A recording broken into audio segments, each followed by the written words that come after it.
Marry me, weirdos. I'm Gory B Movie, and today have I got a show for you. We're gonna have Horrorhead Heather, my very good friend who reads just a ton. So she's gonna have some book recommendations, some movie recommendations, and before we get started,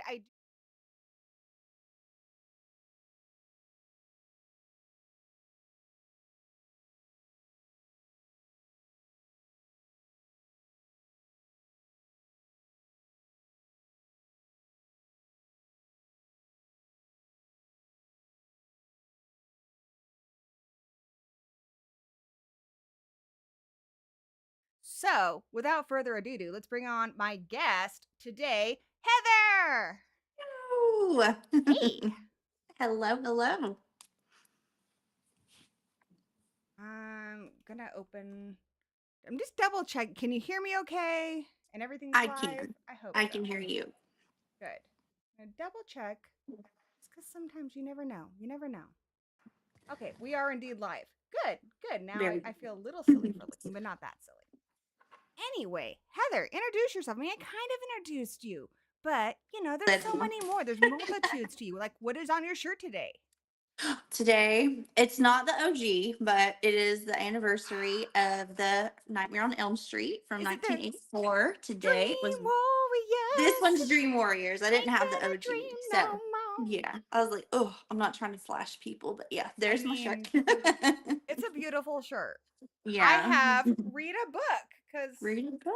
and we got like a Necronomicon here, and I hate whenever I show my shirt. I'm always like, look at my boobs. I know. That's why I'm like, well, why do I do this hand gesture? Like I'm trying to show the. There's really no appropriate way to show your shirt. There's the shirt, okay, guys. I can't help it. I'm female. There are breasticles there. Anyway, yay! Adam is here. Adam is ride or die. We can always count on Adam. I love Adam. He's awesome. We love Adam. So, you are a mom. Your husband just had a birthday. Happy birthday to him. I know. And if you want to know all this deep and personal stuff about her, you can follow her on Instagram. Her links are in the description below too.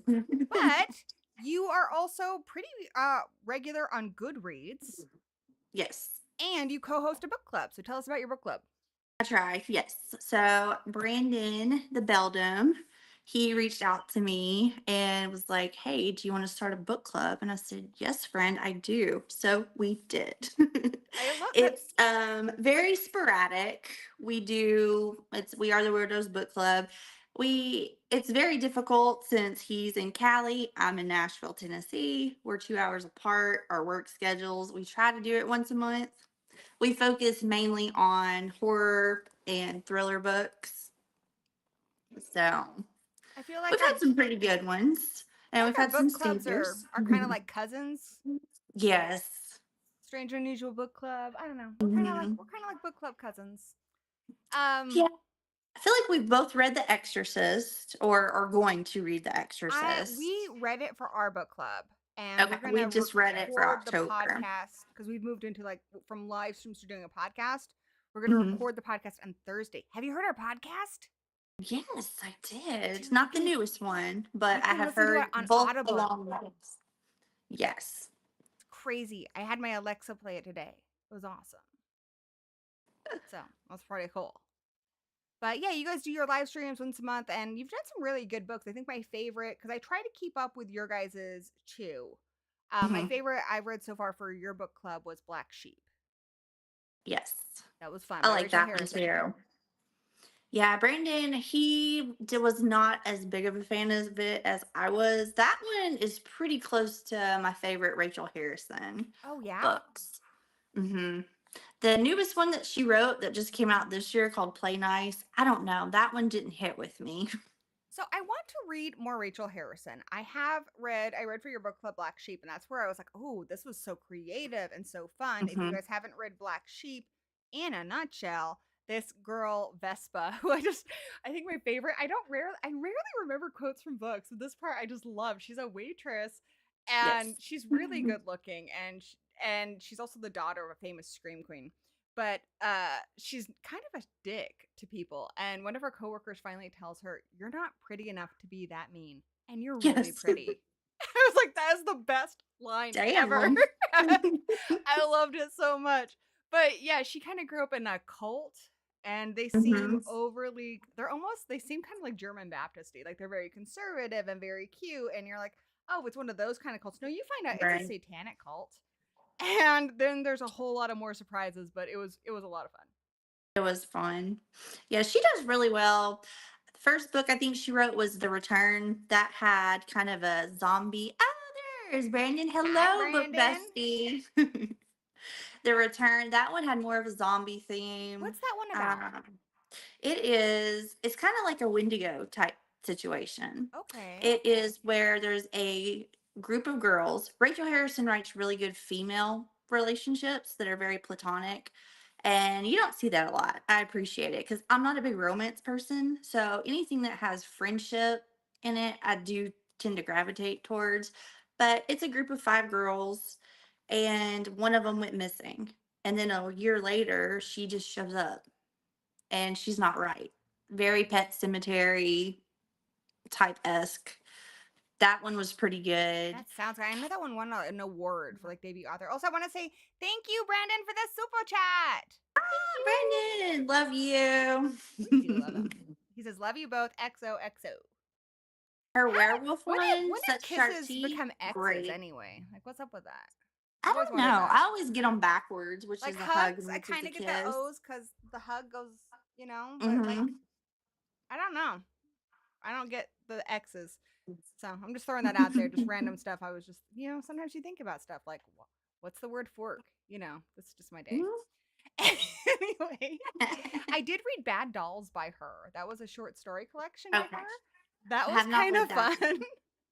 one. Her short stories were really good. Sometimes it's weird with people. I feel like, because I think you and I have the same opinion on Stephen Graham Jones. I'm not a fan of his writing Yes. style. It's just too dense. And I love his story ideas, and I love him.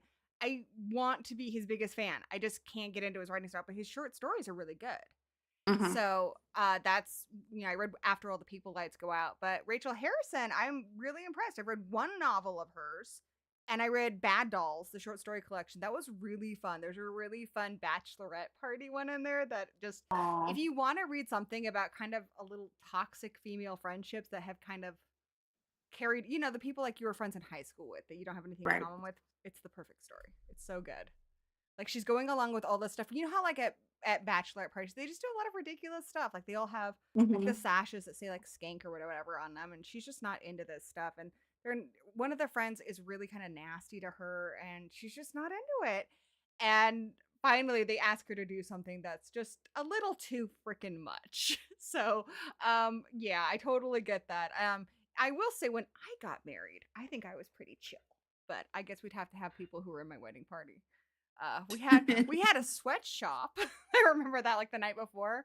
We made all these little toasts, like literal toasts. So we like made toast, and then you had to cut out champagne glass, and then we had those out for when we did like it was a part of a whole thing. It sounds crazy now. I'm not gonna stop talking about it. That's fine. I got married in a Cracker Barrel parking lot. So That's so cool. I love Cracker Barrel. I went to my first Cracker Barrel like 3 weeks ago, and it was the best thing ever, and I'm so oh yeah. jealous. Well, Eric was working and like we have known each other since 2010. We've been living together since 2011 and we're like we should just make it legal. And I've been married before. Eric's actually my second husband, the better one. But yeah, we were just like let's just do it and just get it done. And so we met this minister in Cracker Barrel parking lot and she just signed it. That's so And on cool. yeah, it was during COVID. So we've been legally married for 5 years. So we got married on Halloween 2020. That's crazy. So we have a lot of similarities. I started dating Hmm. Danny. Our first date was New Year's Eve 2010, and we got married in 2012. But our wedding was fun. We did our photos in a cemetery. My dress was like red and it was super cool. It Oh, was rad. I did the whole like color thing to look like Helena from My Chemical Romance, and we had toe tags on everyone's tables. oh, And that's fun. uh yeah, just it was we just wanted it to be fun. So hopefully it was fun. A lot of people tell me it was a fun wedding, so that's cool. My Oh, that's son was good. the best part because he was 6 years old and everyone was giving toast, and he gets up there and he sees his buddy. He's like, "Hey, JD!" I'm like, it was rad. And like, I got to dance with him to his favorite song, "We Will Rock You." It Mm, was a fun wedding. that's fun. And yeah, gory themed wedding. And then we wanted to make it us. Like we had a hand fasting because I'm Wiccan, and we wanted to, but we also wanted it to be not alienating to like he has a lot of Mormon family and stuff. We don't want it to be alienating to anybody. We want to be like, what the fuck am I at? So, Hmm. we're also we want. So I rocked on the aisle to "Smells Like Teen Spirit," but it was an orchestral cover, so it sounded like bitch is classy, right? Hmm. But my friends were all like, "Is this Smells Like Teen Spirit?" And then Danny Like, walked shh, down the don't tell aisle anybody. to Apocalyptica's cover of "One" by Metallica. So yeah, to the older folks, they're like, "These are some classy young people," and our friends are just like, Yes. "Yeah." It was awesome. It was super cool.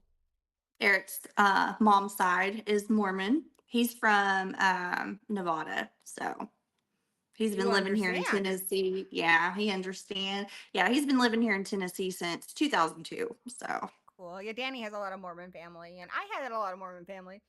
They're all good people. We had a nice mix at our wedding. Danny.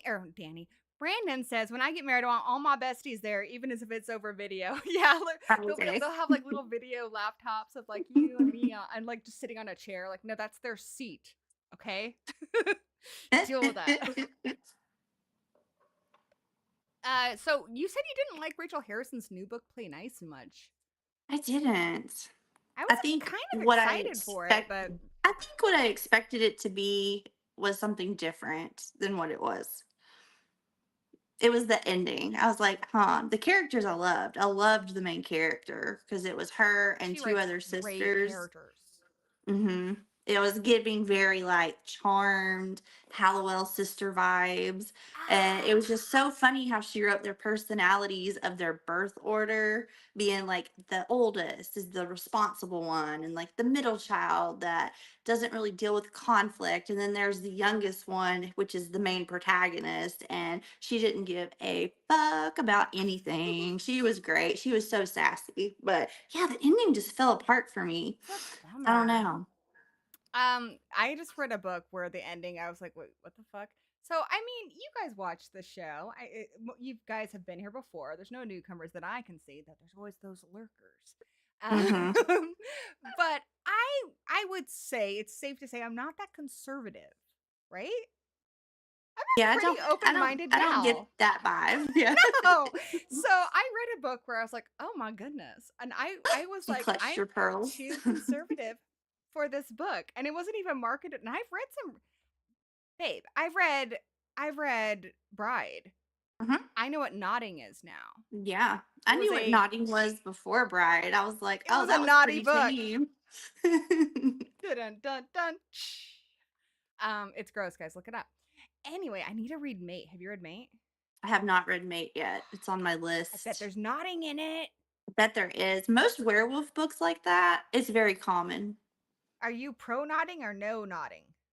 I mean, it's seems okay, but like in Bride, they were stuck together for a whole 5 minutes I and was they like, didn't need to be. It seems very inconvenient if you have to disengage. yeah, to me it seemed When uncomfortable. you, Like that was pushing the boundaries of hmm my conservative, of my open mindedness. But I so did you read Cinder House? no, I have not. So it's really good.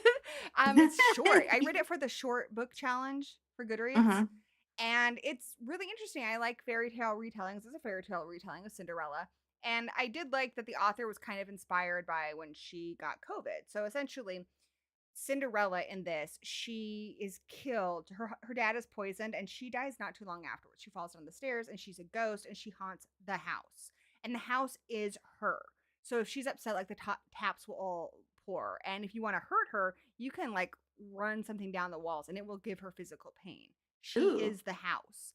But she does find if she takes a part of the house with her, she can leave the house at night for a short period of time. And she has a human form too, but it's not corporeal, and only people who live in the house can see her. And they make her do all the cleaning because if she doesn't do it, her stepsister's a sorceress and she'll like set fire to a wall or something, which causes her physical pain. It Mm. sucks. But How then rude. yeah, she goes You're to a this. ghost and you still have to clean? I know, dude, that Man. sucks. Dude, it sucks. So she goes to this night market and she meets kind of the fairy godmother character who has all this magic. And there's going to be a big ball at for the prince, and um it's gonna be like 3 nights of dancing, and she just wants to go just to get out and do something fun. So she gets this spell that makes her corporeal and makes her look a little different and stuff too, so she can go. And it's kind of like what you would expect.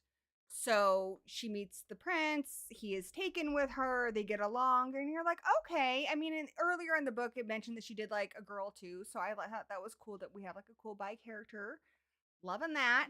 And he's betrothed. You find out that the whole thing's just a farce, that he's actually betrothed to this great sorcerer. And this is where it gets weird. Do you want me to tell you? Oh, yeah. Okay, this is where it It gets might weird. be a while before I get to it. So, yeah. So, you know how like in Sleeping Beauty they get a gift for the baby from a Mhm. witch? He got a gift as a baby, and they thought the baby was going to be a girl. So he has the gift of being the most beautiful dancer in all the world.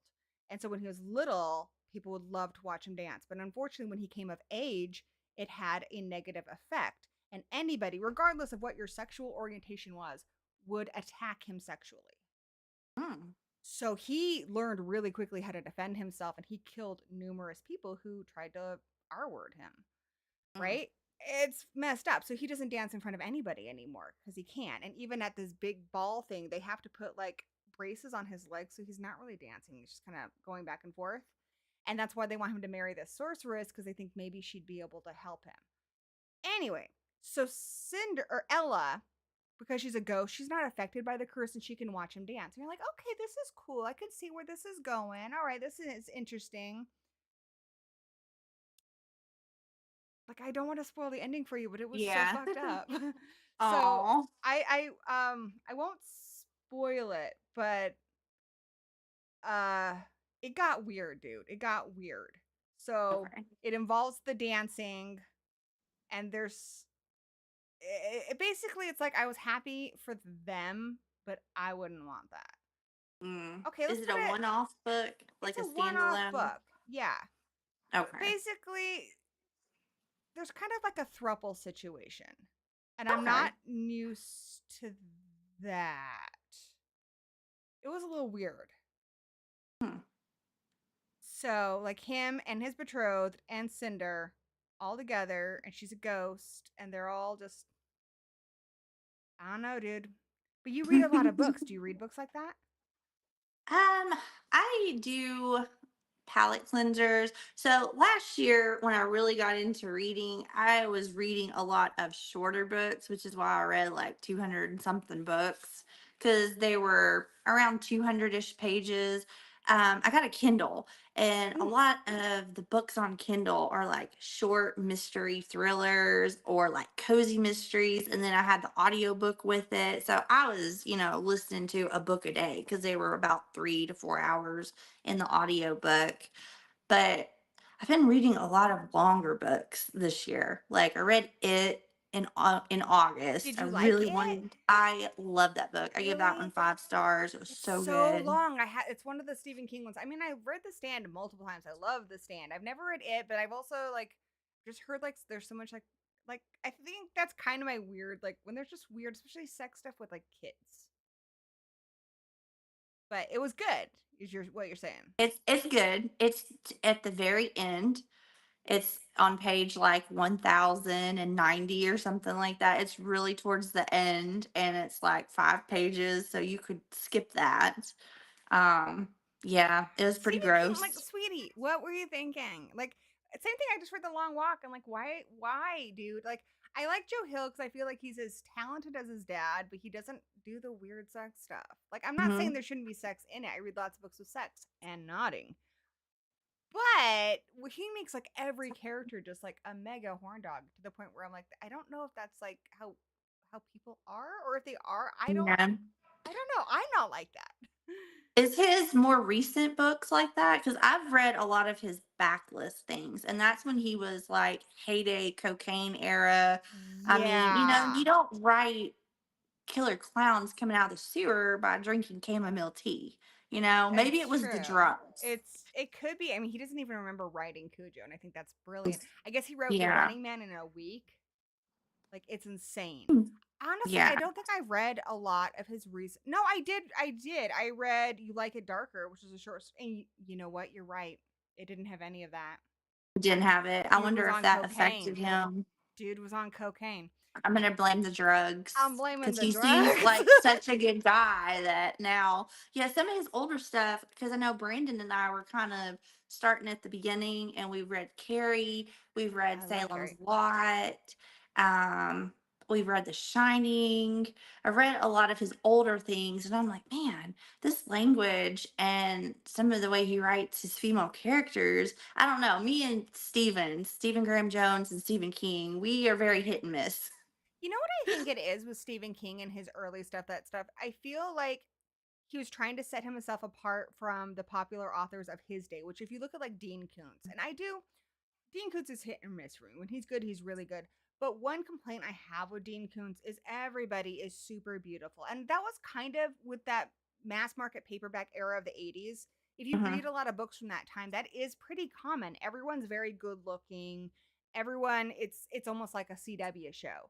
I think he was trying to set himself apart by making people grittier and more real. I think he just might have overdone it in some places, to Mhm. make them darker, to make them grittier, because very rarely is anybody beautiful in a Stephen King book. And even Right. the beautiful people, like they will have bad hair days and vomit and have weird sexual fantasies or let all their friends run a train on them, like you do. Mhm. Yeah, I mean, it was like almost 1,200 pages. Did I like every single page? No. But for the most part, the general themes of the books, and I want to reread it and annotate and make notes because, the first time you read it, you just read it to get through it, kind of get the gist of it, the plot and everything. But there's so much to take away from it. It's just layered, and you learn so much about Pennywise there at the end, and you're in Pennywise's head. It was just so good.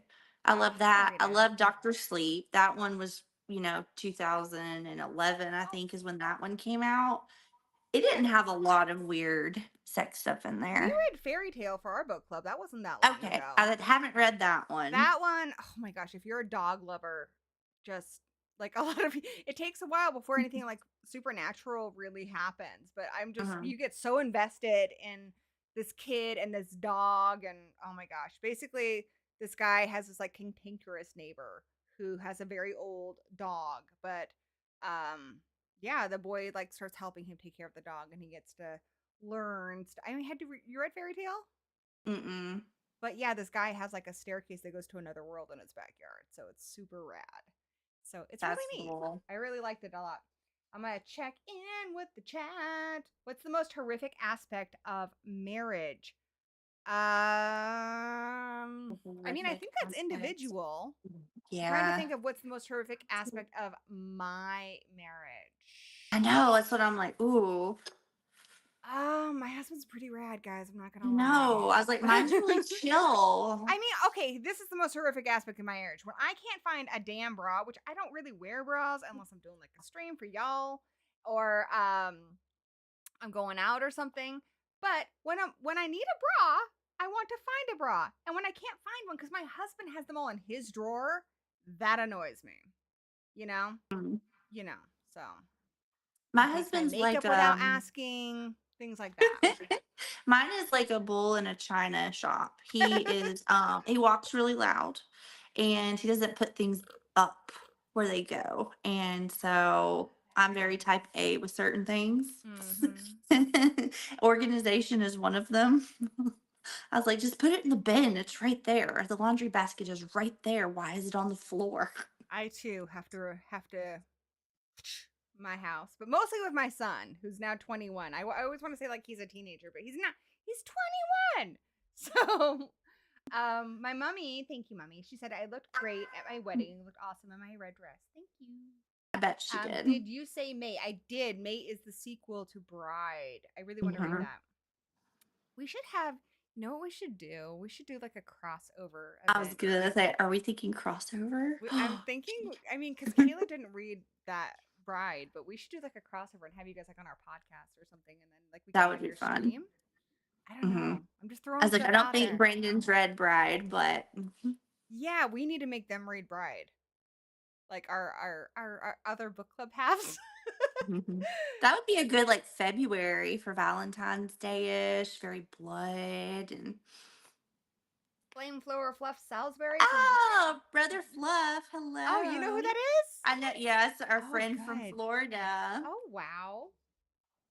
They are happy to see you here. My Heather, have you ever peeps. read a book that was so bad? This is from Adam, that Okay.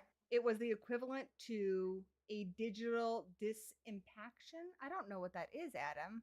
Adam is Oh, constantly that's when surprising you me. digital disimpaction, digital your fingers when someone's constipated, you have to digitally go up in See, there. I should know this because my child grew up with a bowel disorder, but I did Hmm. not know that. I did not know that it was. Yeah. I was thinking digital, like the digital age. That's interesting. Yes.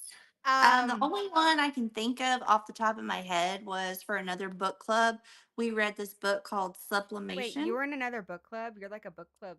You're kind of like I you I get know around. I'm such a book club whore. Oh my god, It I mean, was I wasn't gonna say it, I'll but say it. It's fine. I'm a No, one book it was club on girl. Nightmare Maven. Oh Vicky, yeah. I her was creepy book club. She's had it for years, but it was in February and it was called Supplication. And I mhm. can't pronounce the author's name because it is a different language than I speak. So I don't want to butcher it. It has like a 2 point something on Goodreads. And there's no audiobook. I had to read it with my eyes. It was a fever dream. It was so bad. So bad. It's one of the only books I've ever given a 1 star. I've almost DNF'd it, but I pushed through. That one was bad. I'm not a fan of Gretchen Felkler I Martin. do not like her. Actually, my most popular review on Goodreads is for Cuckoo. I didn't like Yes. it. I mean, I will only give a 1 star to something where I feel it has to hit all the marks. One, I feel like Mhm. it's poorly written. Two, I didn't like the story. Like it has to like all things. At least Gretchen Felker, I feel like she is a good writer, but Mhm. I feel like she was trying way too hard to be Stephen King and way too hard to copy it. And Yeah. that one, like the second half, like okay, so she has two trans characters. One of them, they tell us Mhm. right away, this character's trans. This is the name that they are using now. Yada yada. And another character they don't tell us, and not for like five chapters. I'm like, who the heck is this person? Because it's like Mhm. they're adults now, so I don't know. I hated I've that. read her book Manhunter or Manhunter. Manhunt. Yeah. It the cover, okay, so hers, the story is sounds so good. Uh huh. I love the premise of Manhunt. And it just, I don't know, they're so overly sexual. And I think she's more of a splatterpunk author, which is fine. That's Yeah, just not a genre for me. it's But I not feel for me. like she needs I feel like she needs another editor because, like, Cuckoo, I think I gave Manhunt a 2 star. I gave Cuckoo, or Manhunt, I gave 3 stars. I gave Cuckoo a 2 star because Same. all the kids were super horny. I They got were. tired of And they reading were about, like getting horny in gross bathrooms that had pubes. They would yes, describe the pubes pubic on the toilet. hair and And taking a piss in front of each other and then, like, ooh, that's like hot. Let's make out. We just I was a met. teenager and I understand you have hormones, but I have never been so horny that I'm gonna want to like get busy in that situation. Like, The dude, first chapter, I thought it 5 was so stars. This good. book this book is gonna do it. It was so creepy. If that was a short story, 5 That stars. And first then as chapter it was went, killer. it was good. I was super So good. excited. I haven't read the newest one, Black Flame. I'm That not one's gonna. I shorter. think I'm I done. might read it because I try to give authors 3 strikes and you're out. I want to read at least 3 That books one was because so maybe they'll get miserable. better. But I yeah, don't it was pretty bad. I don't think I get that author. Okay, so the ones for me that have been the absolute worst. Hmm. I mean, there's a difference between like a book that's like causing me physical pain, but it's what they're trying to do. Like I try to think, what did they want to accomplish? So like Right. Playground. Playground is gross. You know, I mean, American Psycho is gross, but that is what they're trying to do. Anything in the splatterpunk genre is gonna be really gross. So like you have a woman in Playground who's the villain who is sexually attracted to her mom as a child and masturbates with her mother's dookie, but it is an extreme horror splatter thing. So like Okay. I didn't enjoy it, but that is what he was trying to do. And you should Right. know that opening it. I mean, it's about it basically saw traps used on little kids. I knew what I was getting into. I just realized this isn't for me. I also read one about like a killer bathtub. I'm not really into the whole splatterpunk thing.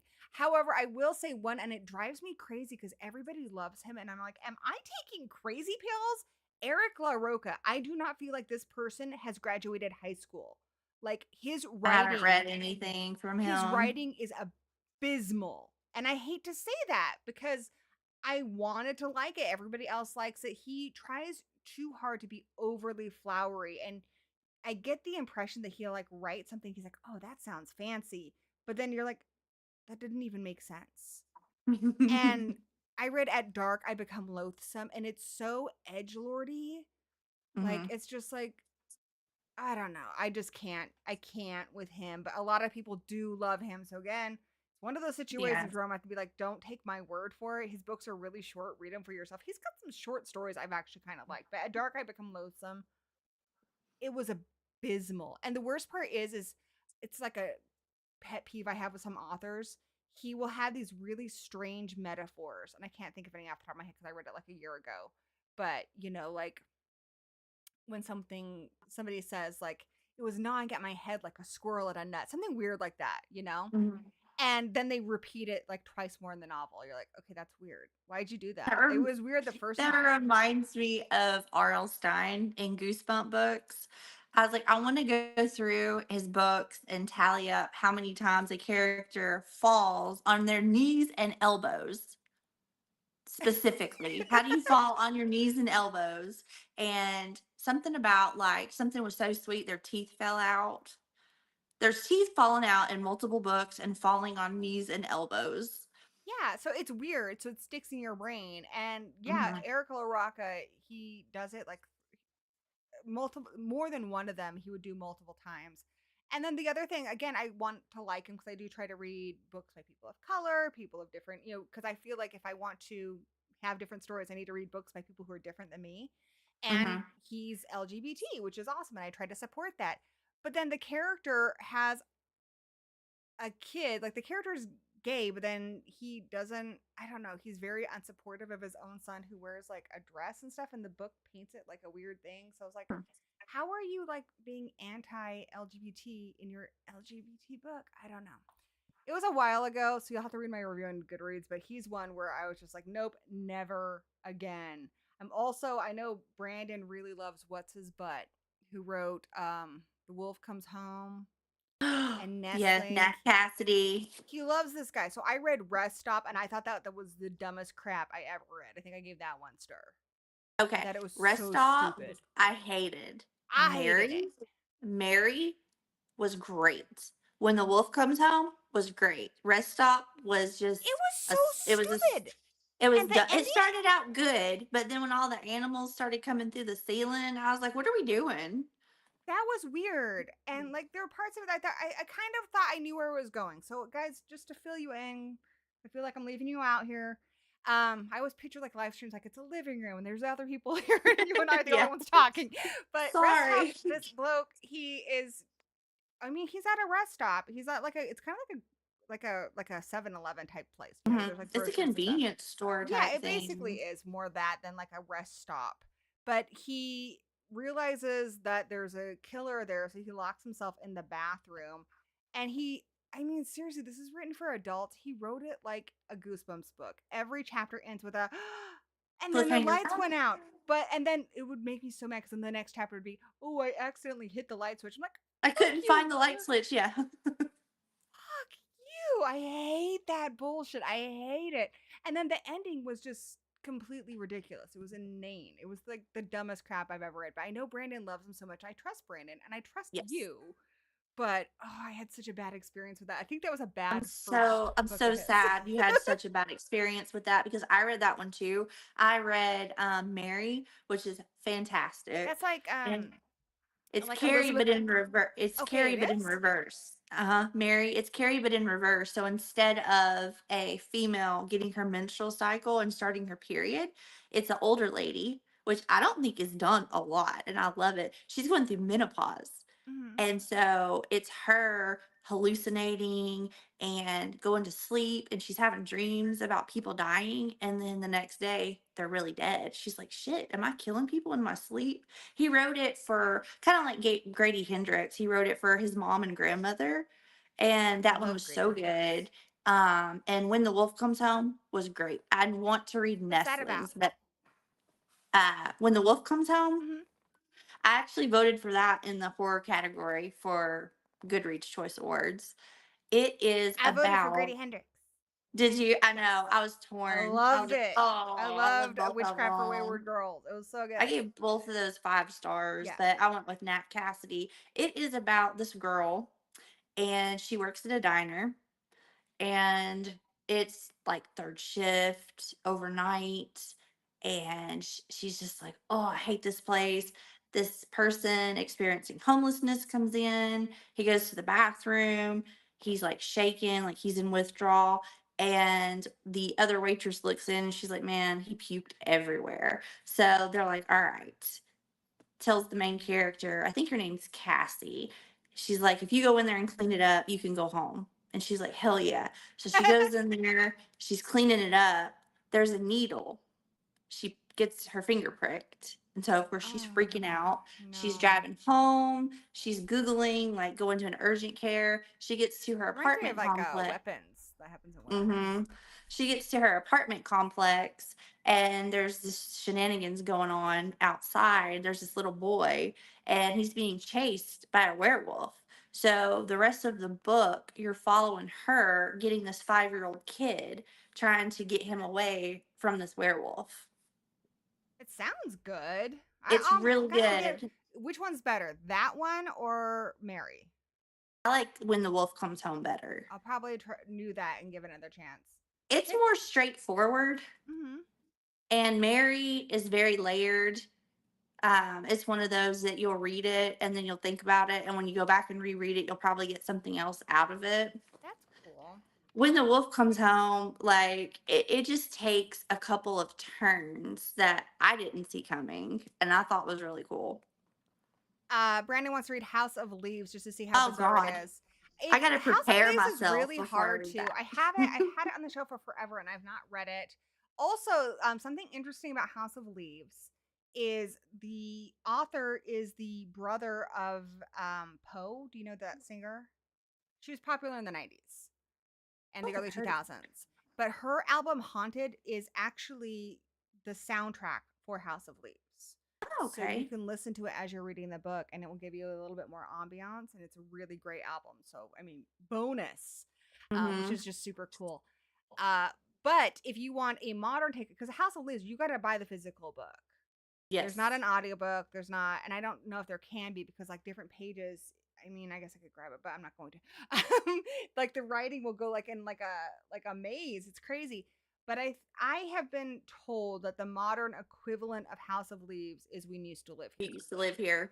I love that so much. I I need to give that I one want to five reread it. stars. I love I it do so too. much.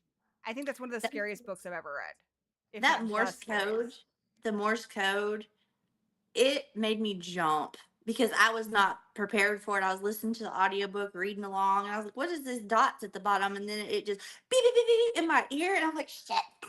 I didn't do the audiobook, but I was doing the book, and Oh then the Morse man. code, I started going down the rabbit hole, and there's other things too, like there's advertisements and stuff in there, and so you start piecing Hmm. together all these clues, and then I felt like I was doing one of those like Hunt a Killer box sets.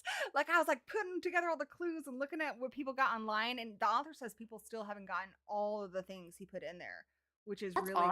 awesome. But I love it. Yeah, I was writing what the Morse code was. I had to like get an yeah, app on my phone and translate it. I did That was that. super fun. If you get the book Horns to the hardcover by Joe Hill, there's Morse Mhm. code and that too, because the Morse code, but it's cute in that because it's Mhm. what him and the girl he likes What do different did you voices in. think of the Goodreads Choice Awards this year? Honestly, I only voted I think for one because most of the books Okay. I read, I don't know where they get their picks. Like It's Enchantra was on popularity. there. Like there were some Yeah. weird ones on there where I'm like, I just didn't understand, and I don't feel like a lot of the best books of the year were represented. And No. it's also frustrating too because there are books that are very highly rated that I've read this year that are phenomenal that didn't show up. So is it just but that doesn't make sense either because they had some books on there that didn't have a ton of readers. So I don't know where they get Yeah. these. I know you have to have at least a 3.5 Mhm. in rating. You have to have a certain number of ratings. You have to have a certain number of reviews to even qualify. But I think I was really disappointed this year. Normally I don't vote for anything I haven't read. Mhm. You can't possibly read everything. But I was No. feeling really good about myself because I read a lot of books this year. I've read 108 books this year, I think, so far, or 109 books this year. I read 2 today. Oh, good. But they were short and I was finishing them up. I tend to read like 4 or 5 books at the same time and I finished up 2 today. Anyway, but I felt like as far as horror goes, I was like, oh, at the end of this year, a lot of the books I read are going to be on there, and a lot of my favorite books of the year weren't. I was so disappointed. Yeah. Like there were so many they missed, and then there's so many books they put on here where I'm like, really? Hmm. There's also, I feel like some authors, it's really not fair, but Stephen Graham Jones writes something that's going to be on there automatically. Hmm. And Stephen King writes something, it's it's on and there. then a lot of times they win automatically because people just vote on name. I do need to read Chuck Tingle's Lucky Day because everything he's written has been a 5 star, and I liked We Love You Bunny. Oh, But you did. I was wondering what you thought about oh, we that can because talk I about was that. like, I was waiting to see what you thought of it before I read it. Yeah, we'll definitely talk about that. I feel like Rachel Harrison gets to go on there automatically, and Darcy Coates, I feel like they put her on there automatically. Oh yeah, The Bewitching. That was not a good book. The Really? only reason I didn't she's read on that there yet. is because it's Sylvia Moreno Garcia. That's the only reason. It has a 3.86. It was not bad. It's just very blase. Okay, Hmm. have you? I've read at least 4 books that fit this description. A book told Okay. in about witchcraft, told in multiple generations where they're trying to solve a mystery. Wayward's one of them. It's historical Yep, fiction. It was I've read at least fabulous. Probably shoot. Practical Magic, I'm guessing. I haven't read it, There's but a that lot. sounds.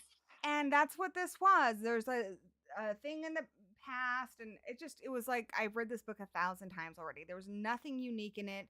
It's fine. She's a good writer, but she can do better. She Hmm. usually does really creative stuff, and this was not creative. It was really run of the mill. It shouldn't be I on was there. I was super disappointed, mainly in the mystery thriller category. I think they should I'm split looking it. at it. I think they should split it. I think mystery should be its own category. I think thriller should be its own category. Frida freaking McFadden has 3 books. nominated I haven't in read that any of hers. category. I will say Bat Eater and Other Names for Corazang. I put that off and I put that off and I put that off and I finally read it. I'm like, no, this is really good. I've I heard didn't it's think I good. wanted to read a book set during COVID. I was like, I'm not gonna Yeah. read it. I'm not It's gonna on read it. Kindle Unlimited, so I'll probably read that It was probably really either good. December or January. I've heard it's super It's like good. Yeah. original, like it's got sprinklings of like The Grudge in it. It's good. Ooh. See, Frida, I've read a few of her books. She pumps out some books. Like her And the books reviews are are for usually good. they it's I don't know. She's got The The Crash. her Oh, I do want to standards read Not are Quite Dead yet. And she's got The I've heard that's Intruder. good. I want to read that I've one. heard, yeah, that Holly Jackson one. I heard that's good. Yeah, Frida, her books are short chapters, super quick paced, and there's always a couple of twists in there. I feel like she is for the casual reader, so it's for people that read like maybe one or two books a year. Mm-hmm. They're going to gravitate toward her. And her books are easily digestible. They're like popcorn thrillers, but they're not anything profound. Her best one is The Housemaid. They're making the movie of that And the one. movie comes out next month. So is that one good? I've been like debating I picking it up. gave that one a 4.25. It was good. Is it But it was really a also, mystery? Because the description, I'm like, yes, so it is a it mystery. is. It is. Because I was Hmm. gonna see if my son was gonna read it with me. I'm gonna check in with the Yeah. chat here really quick. Stephen King is having a hell of a year. Did you see Die My Love? I have not Not seen yet. it, but he says it's an accurate telling of a difficult marriage. And Brandon says, yes, crossover, please. Brandon says, if you want a middle grade of IT, check out The Fear Zone by K.R. Alexander. Of IT. It's because I work in IT. Of it, yes. I couldn't finish Manhunt. Yeah, it was rough. It was Uh, very horny too. I was like, man, yeah. Gretchen, her characters be fucking everywhere. Woods, streams, sheds, bathrooms. See, with Goosebumps, I know a lot of people have nostalgia for them, and my son has the Yeah. entire collection of the original run, not like all the other spin-offs. And when he was younger, my husband read all of them to him because of the nostalgia. But when Goosebumps came out, see, the thing is, my brothers and I were pretty close in age, but when you're the oldest, and even if your brother's a year and a half younger than you, he is a wee tiny baby and you are a mature adult. So anything he Hmm. likes is wee tiny baby crap. Plus, I was reading a lot of adult books at a young age. So I was reading Stephen King and stuff in grade school. I remember I read The Wolf's Hour, which is a pretty chunker of a book. I only remember because I got detention for reading it in fifth grade. So I mean, I read Babysitter's Club and stuff too. I did read kid appropriate books, but I was also reading adult books. So I did like Fear Street a lot. Those were really fun. I would just digest those. Those were like good popcorn books, read them in one setting. But when Goosebumps came out, I was like, no, that's for small children's. But I Yes, did like I the was a TV small show. child when they came out. I think so. They started in '92. I was in elementary school. I think I was 8. I was prime. The first 5 that Yeah, came out that summer, I was like Scholastic. I 13 was when it getting came out. them. Yeah. So, I was like 12 or 13. I was obviously a very mature young You were in woman. the YA. I was still in middle grade. So I Yeah, was well, reading Babysitter's Club, Goosebumps. I love the Boxcar Children and the Bailey School Kids. I want to yeah. reread the Bailey School Kids. I Do never you read know those, but them? I did read the Boxcar Children. Hmm. I never read the Bailey Bailey School. School. What is Oh my that? gosh. It's like the first one is vampires don't wear polka dots. It's like their teachers they think are creatures, and it's like Cupid doesn't eat potato chips, and all these they're trying to see if their teachers or the janitors or the principals or different characters. It's super fun. It was when I was younger. I would probably read it now and it would not hit as well. I Kind of remember like when I was a kid, Goosebumps. I was also I still have the box set I got when I was a kid. I was really obsessed with the Narnia books when I was a kid. Hmm. But that Babysitter's Club, Fear Street, I loved all of those. Those were all great. But then I would also read like Jurassic Park and stuff too. But the funny thing is I read, I think the first Stephen King book I read that because my mom had them all and she would read a lot of them to me, parts of them like when I was at the doctor's office or something. But I remember Cujo was one of the shortest ones. Like my mom was like, well, that's probably one you can start with. And I remember I was in grade school and I read it. I don't remember having any thoughts about it, but I reread it as an adult like 6 years ago and I was like, what the crap? none of this made. There's no way I understood all the themes in that about like the adultery and stuff. There's no way. I think I was I've just heard like, the oh, book is way different from the movie, it especially really the isn't. ending. It's not that different. Oh, okay. I think I do think I like the movie more just because I think Dee Wallace is phenomenal in it. There is a little bit more about her affair with the other guy. So I guess there's more, and there's kind of an allusion. Have you read Dead Zone? You know how he kills the senator guy? I haven't read. And I've there's seen like the movie, I but know I there's haven't supposed to read be the some kind book. of illusion about like a ghost or something that connects to Dead Zone. I don't know. I don't really care about that stuff.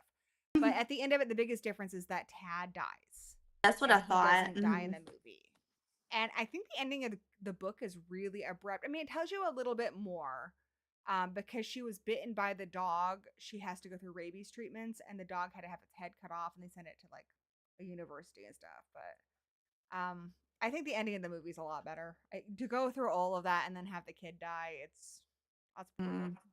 I mean, he almost did. It was brutal seeing her doing CPR on him and trying to rehydrate She's so him. good, but And if you don't read oh, the book, then the sequel, it's called Snake something. It's a short. It's like an. I mean, it's not even short. It's like a novella. It's in You Like It Darker. mhm. Uh, it's from the point of view of the kid's dad, and he's seeing Tad's ghost a lot. So I guess if you haven't read the book, that's not going to make any That wouldn't sense. make sense. But it's Yeah. crazy because there's a whole bunch of other stuff going on, and I thought it was pretty good. I mean, I liked the Mm. book. My mummy read The Housemaid. Mummy, did you like The Did you Housemaid? like Would it? I See, like The that was my Housemaid? first Frida book. So I don't know if it's because I didn't read any of the other ones, if that's why it was better. Hey, Val. Val's here. Yeah, Hello. the boy does die. Okay, so we covered a few things. We love you, Bunny. That one. So the thing is with the Bunny books, they are not for everybody, but I really, really like them. And I feel like when people like her books, I need to read her Mhm. other books too. But I feel like she's like, I don't know if I would even call them horror. They are, I think, more literary fiction, but it's in the same way that I think um there's a lot of literary fiction. I think Stephen King's written some literary fiction. It's Mhm. non-snobby literary fiction. In fact, she's actually kind of giving like a big middle finger to that, while at the same time writing it. It's kind of genius. Baby, did you want to leave? Are you done? Are you gonna take a nap? Okay. He doesn't know what he wants. Like most of us, he's hashtag relatable. Yeah, He's gonna that's take a nap fine. now. He's like, I don't want to leave. So yeah, that one, We Love You, Bunny, for the people who didn't think there was enough horror in the first one, which I mean, I'm really excited to see what they do with the movie. Because I also know there's a lot of different interpretations of what happened in it, but I will say Right. that how I interpreted it, I felt was pretty well confirmed by the sequel. So, to give you guys a bit of background, I also would recommend with Bunny, the first one, I listened to the audiobook, and there's one part where our main character's kind of losing her mind, and I think that would be hard to read, but it was really fun with the audiobook. So Mhm. essentially you have this gal, and it's just really relatable because I don't never got my master's, but I got my bachelor's in English literature, and it there's a lot of fun stuff about it. I do like literature. I like Shakespeare. I like Victorian literature, but I do also think something like Stephen King has value. I think Grady Hendrix has value, and I actually think they're considered more literary, but I mean, I think Goosebumps has value. And when I was in college, because I also had a writing specialization, I took a lot of writing classes. And I gravitate towards horror. So a lot of my stories would have like zombies or vampires or something in them. And then my professor would be like, it was really good until you had the zombie reveal. And I'm like, well, why can't it still be good with that? I mean, if you Mhm. like my writing, you like my characters, you like what I'm setting up, but you're throwing it out because there's something supernatural that doesn't seem right. Whereas there'd be like, I remember this one girl wrote the most boring fucking story that he fawned all over about some person in a conservatory and they were just looking at the stars and having flashbacks. I'm like, this is boring as shit. And here's the thing, I felt like when I was in school, because all your professors have published books, right? Their books Mhm. don't fucking sell because hardcore literary fiction poetry books, none of that stuff sells. You know what sells? Freedom McFadden sells. That She kind of thing does. sells. And so I think when you have a talent for writing, but you're also writing something entertaining, that is a very rare talent when you can write something very well but be marketable, like Stephen King, like Grady Hendrix, like Mona Awad. That is really rare. But a lot of university is super freaking snobby. And the professors, especially, well, even a lot of the other students are super snobby. And it's really, really hard because they're promoting one kind of writing, which is ridiculous because what everyone's reading isn't that kind of writing. So it's not really even preparing you if you want to write stuff that people are going to enjoy. That's not what they're about. It's just, and then the way they talk about everything is so pretentious. Like you need to dig into the wound and stuff. And I'm just like, you know what? I also just, my friend in college, I really liked her because she wrote a lot of superhero stuff, and I was like, I like this. I like that you're not digging into the wound. This was a fun story that has Mhm. value. So her and I became famous friends. But yeah, I tell you all of this to explain why I love Bunny so much. So Bunny is about this girl. Samantha Heather. Samantha, yeah. Because I was What like, does that is her such friend a call weird her? name. I've Her never met her someone. friend calls her something. I can't remember what it was. Yeah. Anyway, she's she's somebody who kind of identifies as being an outcast, as being a bit of a misfit, as being kind of a weirdo, and she's in this very prestigious graduate program with like four other girls, and they're very much like, it's like Heathers. They're like this little clique, and they're super adorable, Mhm. and they're really quirky, and she doesn't quite get them, and they all like each other, and they just think she's weird. They'll tell her that her writing's too dark. They don't get her, and they also kind of think she's a slut because she's had a relationship with one of her professors, and she has her one friend who's not doesn't go to her school, who's like very different and unique, and her friend's like, yeah, fuck those bitches, until finally they invite her to slut salon. The bunnies invite her to slut, they all call Yeah. each other bunny, by the way. So slut salon is where they say they're going to create art, and so you think it's going to be like, we're going to do wine and do some writing and sniff each other's farts, and they get bunnies, like actual physical bunnies, and then they use some ability to turn them into boys, but they don't come out right. And so they'll have like paws, and they're not right. They don't look right. And so they train them to like basically be like boyfriends and to dance with them and tell them everything they want to hear, but they will also try to like nibble their corsages, and they're not quite right. No. And you find out that there's a reason why they want Samantha. So, but I liked it because you could look at it like, okay, well, they're being kind of, I don't really like books that shame any girl for being a girl. Like these girls are kind of girly, these bunnies. And like Buffy's girly. Buffy's a badass. You can be a very atypical girl. Look at Elle Woods in Legally Blonde. I think all Yeah. different kinds of women are wonderful. And this book lets you know that just because Samantha doesn't like them, like they're not, they're that we're only seeing a little bit of their personality. But it mentions that like Samantha too, like they make a lot of good points about how she's really stuck on this whole I'm not like other girls thing, and they point out the flaws in that as opposed to something where they will put that on a pedestal. So like it's just working on so many different things, and it's really fucking funny, and the ending was really cool, and I just really liked it. So Mhm. I thought it was great. It did take me a really long time to read though. I think that's why I don't know if it's like a high 4.5 for me. I wouldn't give it like a full 5 stars, no notes, but because it is a lot. So it took Mhm. me a long time to read it. So I read We I Love You gave it a Bunny. 2.5 because I needed you to explain it to me, and then I need to reread it because I was like, when she was she being drugged during the middle when she starts kind of losing her mind, because I was like, I don't understand if she was being drugged with some of the things in her food, or it mentioned something about her grandmother possibly having a genetic link to multiple personality disorder or schizophrenia. When she started to kind of lose her grip on reality and it went fever dreamy, that's when it lost me a little Yeah, bit.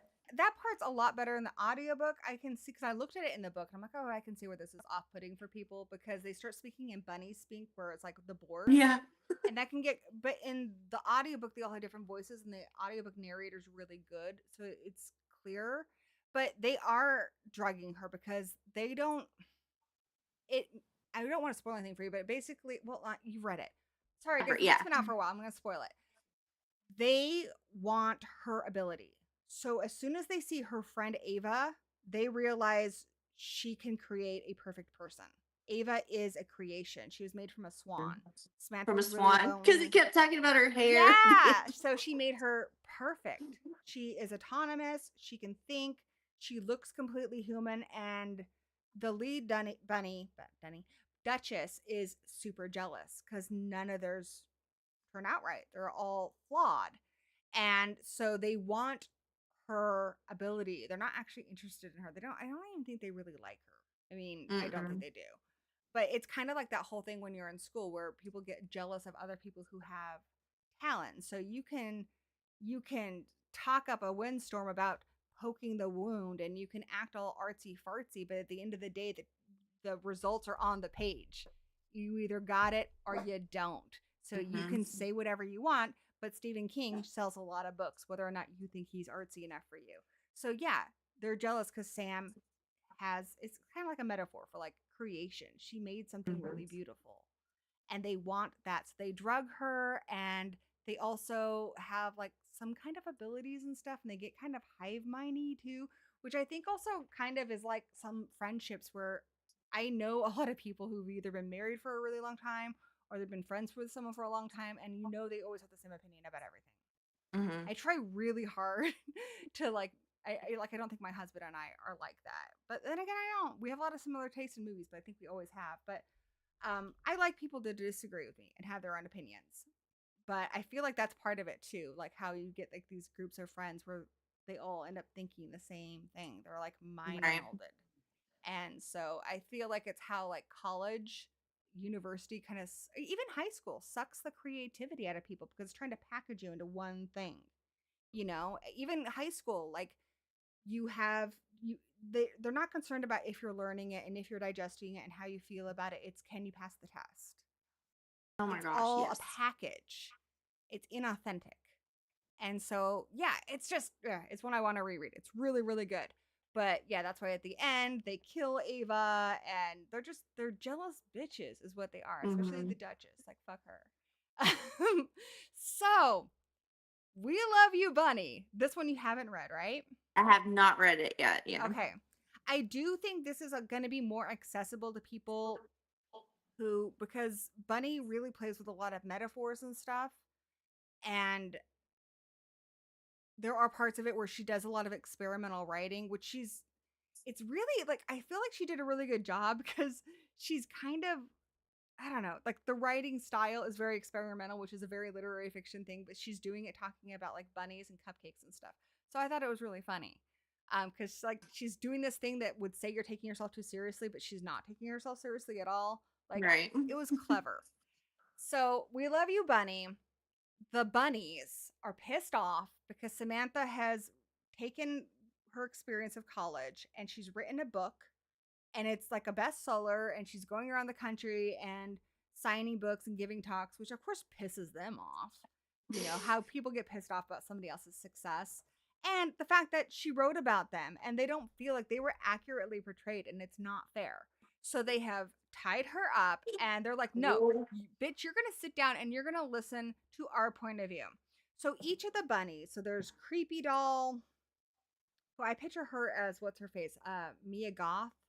She's just very childlike, and she likes like foresty creatures and stuff. And then there's one that's very conservative and is very like, she kind of reminds me of like a 50s type girl. She's very then there's the Duchess, who's kind of like your mean girl, and then there's another one who she's kind of insatiable is what he calls her. She's like the one who's very very sexual and dark, and they're all kind of archetypes of just shitty chicks, dude. To an extreme. And each of them gets their chapter, and each chapter progresses what actually happens. So it all takes place before Bunny. So it's a prequel. Okay. So it answers kind of like, I think the hardest thing I had with Bunny was I wanted to know a little bit more about like what the fuck? How are they turning bunnies into dudes? That Yeah. part I didn't quite get. I thought it was hilarious. But I do like when the story, the fictional stuff isn't just like metaphor, it actually makes sense. And so you get a lot more of that and it's a lot more like a Frankenstein book. Um than Bunny, which Bunny was marketed as being Frankenstein meets Heathers, but really We Love You Bunny is Frankenstein. It is Okay. girl Frankenstein. Okay. So, and you sympathize with the characters more because you are from their point of view and you can see how they also, for being the kind of girl they are dismissed because people get kind of packaged as one thing. So like Samantha's like the alternative girl, and then if you don't like that kind of girl, you'd be like, oh, she thinks she's like a cool girl and stuff, right? Where somebody like Duchess, people are gonna be like, well, she's frivolous. She obviously isn't very smart, and she is very smart. And but her sister is like a neuroscientist or something, and so she's being compared to other people all the time. And so you're like, okay, I'm kind of understanding where this person's coming from, even though she sucks. So they each have this story of how they met a rabbit, and it hopped into Cupcake. It hopped into Cupcake's arms, and so they all feel like they saw it first. And then the next day it comes and it's a boy, but he's very, very, very innocent. Like so innocent. And he is perfect. He's not like the ones they make in Bunny. He's perfect. But they can't agree on who made him and who saw him first. So that's something that, I think is kind of left up for you to decide. Mhm. Maybe they didn't. Maybe he's just, intangible. You could go into like so many discussions about this. I kind of feel like initially they became friends out of something good, and it was that love that pulled them together that created him, but they become so much more toxic later on, so they can't create good stuff together. That's my interpretation, but I really think it's Okay. open-ended. He is very innocent and sweet, and then he gets a whole like half the book is from his point of view, and he's basically like a Frankenstein's monster. And they keep him up in the attic and they train him. They make him watch all these stupid movies and make him read all these books. And they try to basically, even though they're upset that the system's packaging them in a way, they're making him be this ideal guy. And Mhm. he hates it. And he hates the crap that they make him eat and stuff. And he eventually is like, fuck you guys, and escapes. He jumps out the fucking window. And he goes on adventures. But they did program one thing in him. They hate that professor that Sam has a relationship with. Oh, They hate him. yeah. So if he meets this guy, Alan, he has to kill him. And so he will kind of go like balls crazy if he hears the name or if he thinks somebody is him, he will just kill them. He like carries a hatchet. So he's wearing like a dress. He carries a hatchet. He like looks so crazy. But yeah, he'll go to like a frat party and it's crazy. Like, but it is kind of like a Frankenstein's monster kind of thing where like, you're in Frankenstein where he befriends the little girl and you're like, oh shit, Yeah. this You're like, isn't good. no. This isn't good. And so he'll like make a friend at a frat party and you're like, oh honey, get the fuck away, get the fuck away. Cause like he doesn't have Yeah. any understanding of things. But he's trying to navigate like his first love and he's trying to navigate humans and he's trying to navigate these people who are trying to control him. And it's kind of like, I guess if you wanted to get like metaphorical about it, he is, if you could combine like true art into like a being, that would be what he is. And so everyone's trying to get him. But Okay. I think that's kind of how I took it. Like everybody wants him. Everybody wants to own him or obtain him, except for the one person that he's in love with, which is the guy that Sam ends up getting with. He loves that boy so much. Oh. But that guy is just, he doesn't want to own or control anybody. So I don't know. I thought it was good and it was cute, but it did take me a long time to read it. Yeah, that one I've heard it's both prequel and sequel, and it's on the chunkier side, like it's close to 500 pages. The sequel part of it, I was like, what the fuck? I don't know about that. So I liked it a little less than Bunny.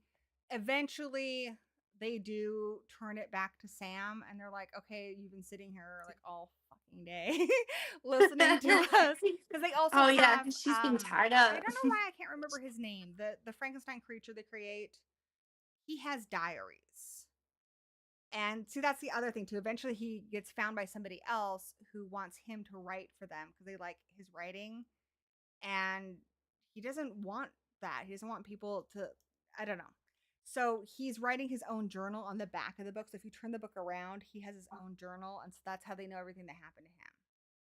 Okay, that's fun. And so then they're telling Sam all this stuff, and then you get to hear Sam's point of view, and that's the part of it that's a sequel. But it's like a chapter at the end. It's really short. And then of course I'm tying up Sam.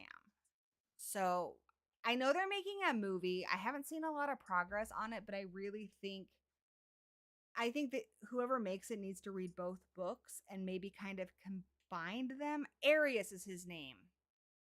I think it's named out. He's named after an allergy medicine that I've never heard of. He Oh, has a okay. weird name. But it's really good. But it's gonna take somebody who's like, I don't know, really good to make it, because it could really just come off the wrong way, you know? Because there's layers to it, so it's not just like Yeah. about boys exploding or bunnies turning into guys. Like there's layers. So like maybe that Yorgos guy, he makes weird stuff. The guy who did the lobster, he could probably do it. Yeah. I don't know how well it would translate on film, since you can interpret it so much. I feel like the book is just going to be kind of like American Psycho. A lot of people that love the book don't really like the movie. Yeah. I like both. Did you read Victorian Psycho? Yes. That was fun. They're making a movie That of was that fun. too. I'm excited for that. Yeah, I was like, I have that down. They were going It to comes cast out Margaret next year. Qualley, and then they had to get Micah Monroe. But I thought Margaret Qualley would have been perfect. Mm-hmm. Like she's just, I don't know, she's got that thing. So checking in, Ricky Bobby, he's got 2 first names. Yeah. The bunny, Annie Wilkes, Sam. Yeah, I mean, yeah, he walks. It's so weird. He just walks around with his hatchet, and he's wearing like a dress, and he's crazy, dude. But he was a really lovable character. I think Aw. Christopher Plummer, like that's who I pictured. I think he would just be so perfect. But yeah, he was in The Long Walk. I think he'd be great. I did really enjoy them both though, but again, it's you know how there's some books where you can just read it and it's quick. That Mm-hmm. one, it's like there's a lot to digest. Yep. And I think it's also worth reading multiple times. But it's a lot. But I think it's really good. I think if you love art, you love writing, you love reading, it's a book for people who love books. Is what I would Okay. say. Where are you on your Hunger Games book journey? Maybe, are you unhappy? Sorry, I'm gonna see if he wants out. You want out? You want out, baby? Aiden, will you see what Brewster wants? Brocky, he can just chill. He's cool. But Brewster's like, nah, dog, I gotta go poop or something. Hunger Yeah. Games. So I did recently reread them. And I The didn't catch the trilogy. live, but I did watch your guys' live stream because you guys did it. And I was like, oh, that's fun. That's a fun excuse to reread those. Mm-hmm. And I read the 3, Mm-hmm. which Mockingjay. I'm glad I reread that because the first time I read it, I was so pissed. I was so mad because I loved Catching Fire so much. But on the second time through, I did like it a lot more. But it's still for me the weakest of the 3. Same. But so then I was gonna read that Songbirds one about. Here's the thing: I don't like President Snow, and that's her chonkiest book. Girl, why are you so obsessed with President Snow? Okay. So I feel like I'm on an island on this because I gave Hunger Games a 5-star. I gave Same. Catching Fire a 5-star. Same. I gave Mockingjay a 4. Same. See, we're the I same gave here, dude. I gave Ballads of I Songbirds haven't and read it. Snakes a 4. And most people that it is the weakest of the 5 books. But what I appreciated about it, it is the chunkiest. It reminded me a lot of American Psycho. I do like American Psycho. My problem before I read it was I was worried Suzanne Collins was going to make President Snow a sympathetic character. And I did not want that because he is such a good asshole of a villain. It is one of those books where he is so manipulative and so calculated. He is the true form of a psychopath. This is following him. It's the 10th Hunger Games. it doesn't focus on the games. It's more of a character study. It does focus on him, but he's like 18, 19, 20, something like that. Every line of dialogue he has, it is never about what is good for someone else. It is always about what will advance me more. He's There's such a a quote narcissist. I read recently, and it said the way to determine if someone's a good person is look at how they treat people who they have nothing to gain anything from. Yes. Yes. And even his like cousin Tigress, getting his backstory.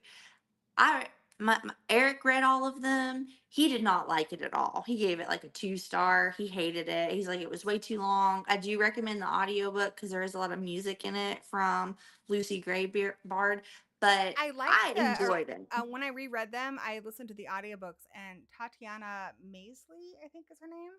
Mhm. She read them. She did such a good job. By the way, Mummy, yes, you're right. Christopher Plummer did die in 21. I'm talking about Charlie Plummer, who's the young guy. Oh, He okay. played Barkovich in The Long Walk. I really like him. He's super Okay, cute yeah. and spontaneous too. I love that movie. It's so good. Have you seen that movie? The Long Walk? Spontaneous. Spontaneous? No. Spontaneous. It's really good, but maybe whoever directed that could do Bunny, because that one's like it's dark and it's Mhm. cute, but it's just like a whole bunch of things mixed together.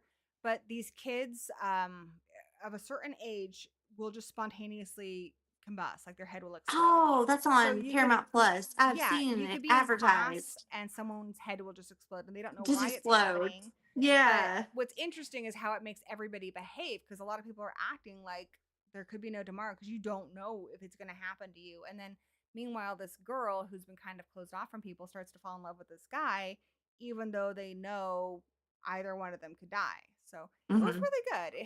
It's got layers, dude, like a parfait, like an onion.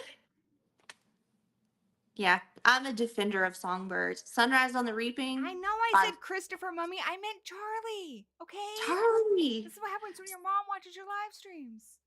Yeah, Sunrise on the Reaping, 5 freaking stars. So That is that was my good. most anticipated. It was so good. It's my most anticipated movie for next year. I So cannot wait to see it. I have questions for you, because Okay. part of me is like, well, how exciting can they be? Because we kind of know how it's going to end up. Like we know what happens to Snow, and we already know Hamish. So like, was there a lot of surprises? Because we've heard about his Mhm. games before, Mhm. so it was good. It was really good. This is the 50th Hunger Games, so it's the second quarter quell, Hmm. and it is set They have on like July double the amount of people, don't they? they when it's the quarter quell, they do different things to Yeah. it. So I don't know what they did to the first one. The second one, they doubled the amount of people. So instead of reaping one boy, one girl, they reap 2 boys, 2 girls. And then of course catching fire because it's the third quarter quell, they reap from the victors, which was the Yeah. first time. But it takes turns that you don't expect, even though like I read it and then it was kind of like spoilers, but watching Rogue One, you knew the ending, but the movie was so good that by the time you get to the end, you forget that the planet's going to get blown up by the freaking Death Yeah. Star. That's how this Because that's book what I was ends. wondering. Because like we know who the victor is, so I was wondering like how invested you could be. But so do you have to read Songbirds and Snakes to read Sunrise on the Reaping? No, you don't. Mm-mm, not at all. It's like it's a pretty much a standalone. It's just if you want to know a little bit more about President Snow, how he rose to power, because he had a hand in making the Hunger Games spectacular. Because it talks about in Songbirds, it's the 10th Hunger Games, that it's not something that was televised. People don't really care. You get reaped. The tributes are not treated well at all. They're put on a train. There's bats, there's rats. They're not treated well. They put them in a freaking zoo and they starve them. They don't feed them. And so Snow, he being the manipulative person he is, he's trying to get a scholarship to go to university because he just graduated high school. So he gets the District 12 tribute, that's the girl.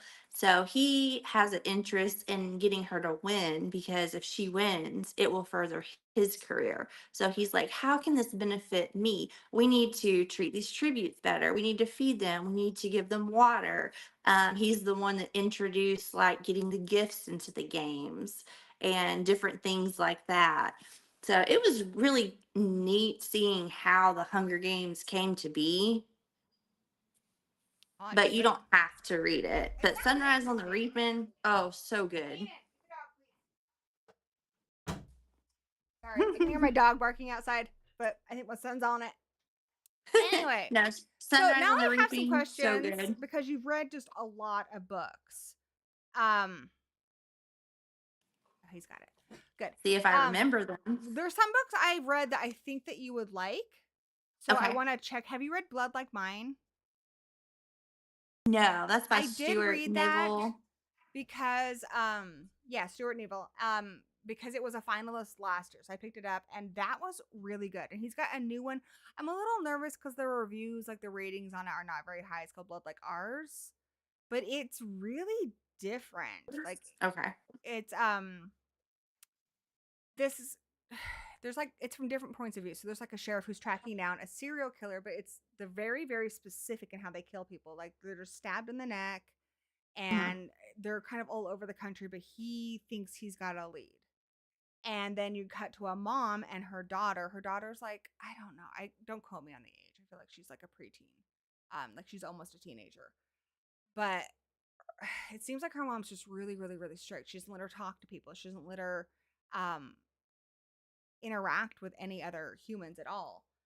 And you find out that her daughter was bitten by something, but it's kind of a combination of like a vampire and a werewolf. So she does thirst for Hmm. blood, but she if she's basically the mom met somebody who had that too, and he was like, okay, if you do these certain things with her and you feed her, she'll be human. But every Mhm. time she loses control or gives into this animal side of her, which the girl can feel it in her, this like feral part of herself, she will like change more. And so somebody who's fully turned, it's like a progressive thing. So you get Okay. more animalistic. So if you fully change, you're almost like an animal, but it's not even quite like a werewolf. So it's kind of like we're slowing that process down. And I guess the mom's done it longer than a lot of people, but it's because she knew this guy who had done it for a really long time. But once her daughter turns into this beast, she won't come back. She's gone. Um, And she also responds to animals and stuff. So she would essentially just go off into the wild and she wouldn't be her anymore and she wouldn't come back. So it's not like a werewolf. She will never change back to a human. She'll just be this mhm. creature and then she'll, fuck off. But I Okay. thought it was good because it's kind of like, you have I'll kids. write it So down. it's good like Yeah. how it kind of made me think of like how people are afraid to like have their kids grow up like you're really close to them and stuff, and what's that going to be like, and are they going to move like 4 states away? Am I never going to see them again? Are they going to be a different person? And that does happen to some people where they're like, my child as an adult is someday I don't even recognize.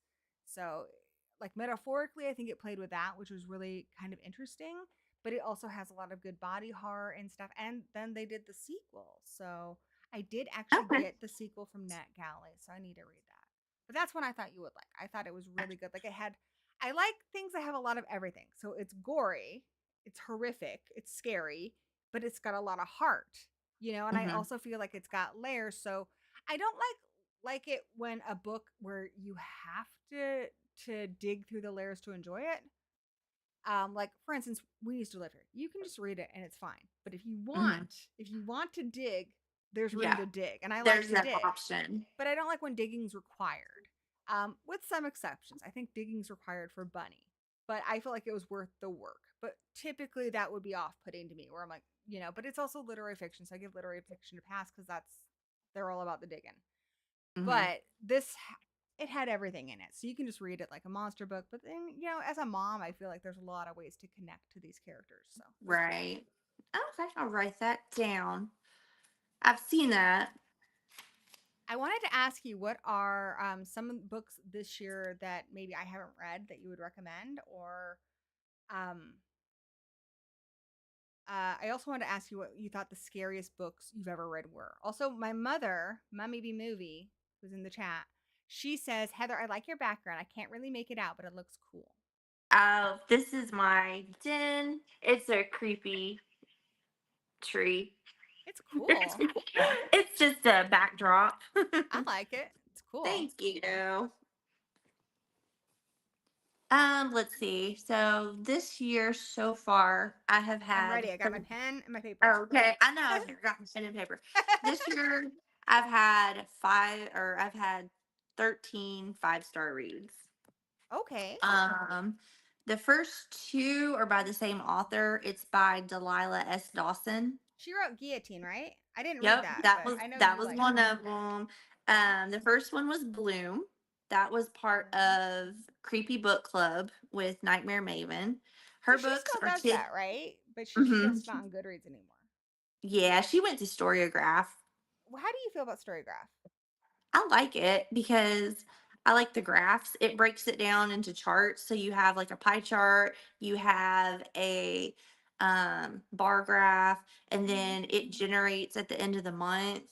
So like December 1st, you can click on generate and it puts like your highest rated book, your lowest rated book, how many books you read, how many pages you read for the month, what the average was. It breaks it down into genres. It's if you like statistics and things like that, I like it's that, really and fun. I have my own spreadsheet system for that where Mhm. I have pie charts and all that crap.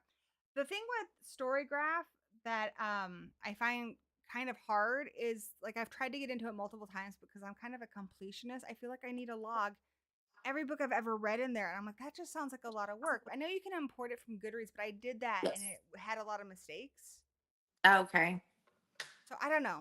Like what did you Yeah. do? Cuz you've read even more books than me. So I hadn't really been logging books until 2021 did is you when I go through kind of your got whole back catalog though, or you're just like, I'm going to start doing this now?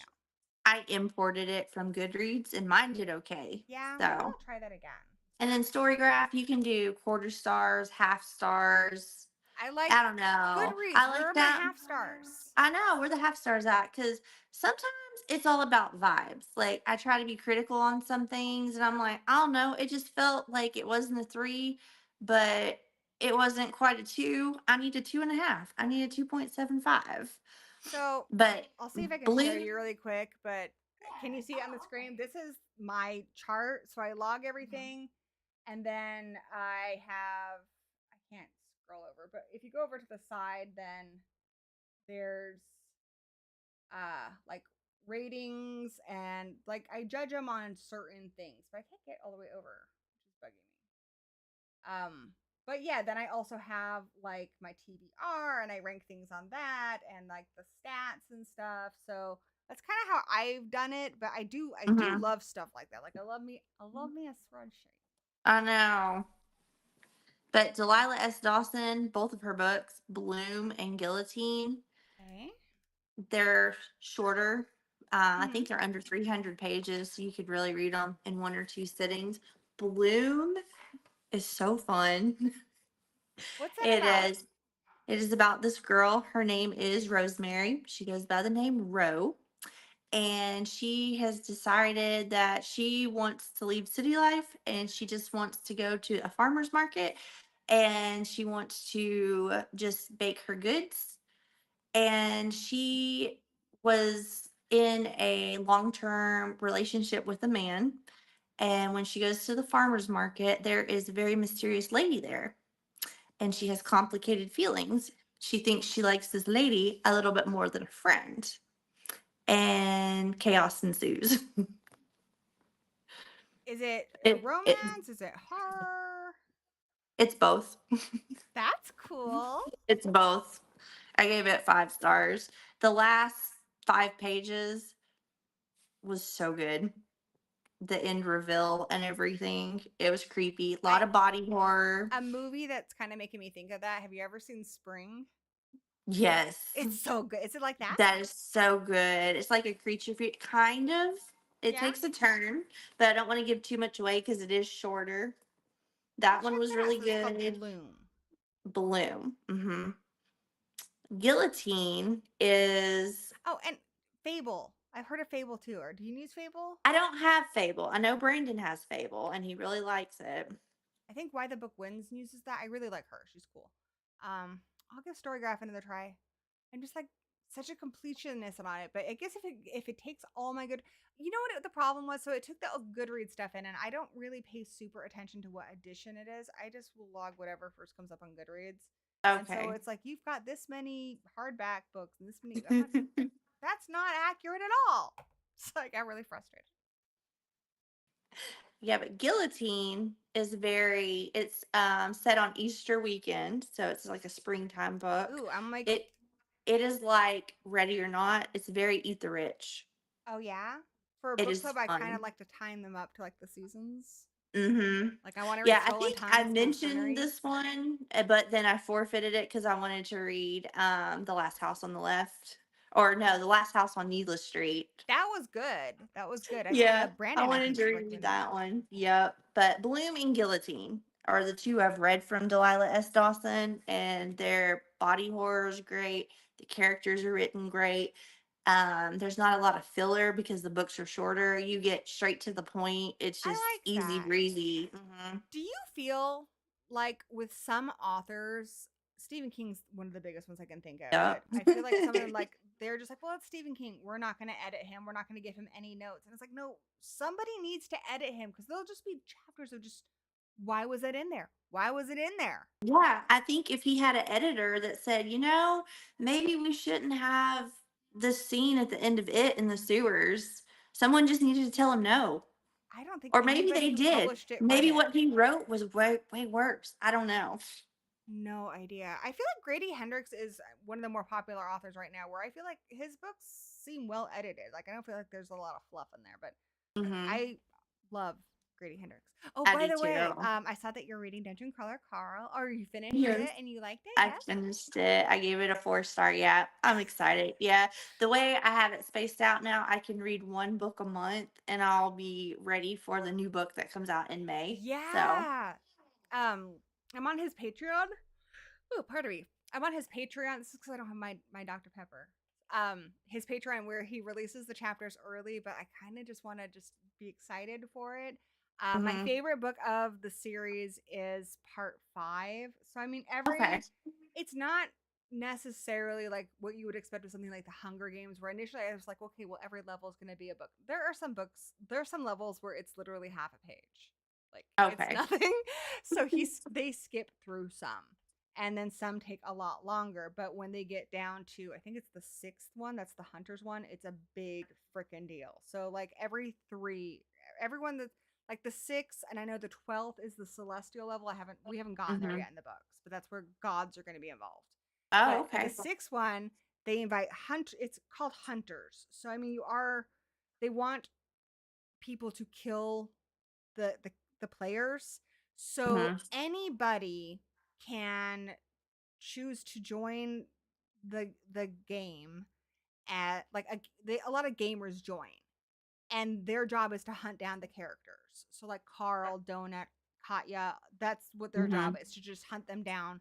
And some of these people are really good gamers, and some of them did it because they didn't have any money, and you get a big bonus. So like it's kind of hard to say like, well, they all suck, because some of them are like poor and they have families, and some people are doing it because they're just really arrogant gamers and they're like, oh, I could beat their ass. And it's crazy. It's full mayhem, but it's also one of the best donut books. Like Aw. Cinnamon has a playlist of all the songs that from the traps and stuff on Spotify, and some of the songs I don't know. Some of her songs she has there.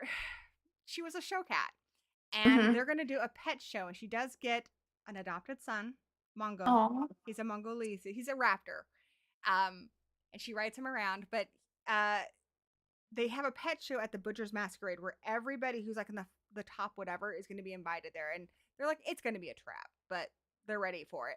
But there's a pet Hmm. show there, so all Donut really cares about is that her son Mungo wins the fucking pet show. And she's got it all worked out, and it's to Anaconda, and like they describe all his little dance moves and everything. and like she Oh, has female raptors in the background like holding signs that say Mungo, and she's like, no ladies, he's taken. It's I so love cute. it. But then like it's also one of the ones that like made me cry just because at the end of it, like, it's so sad.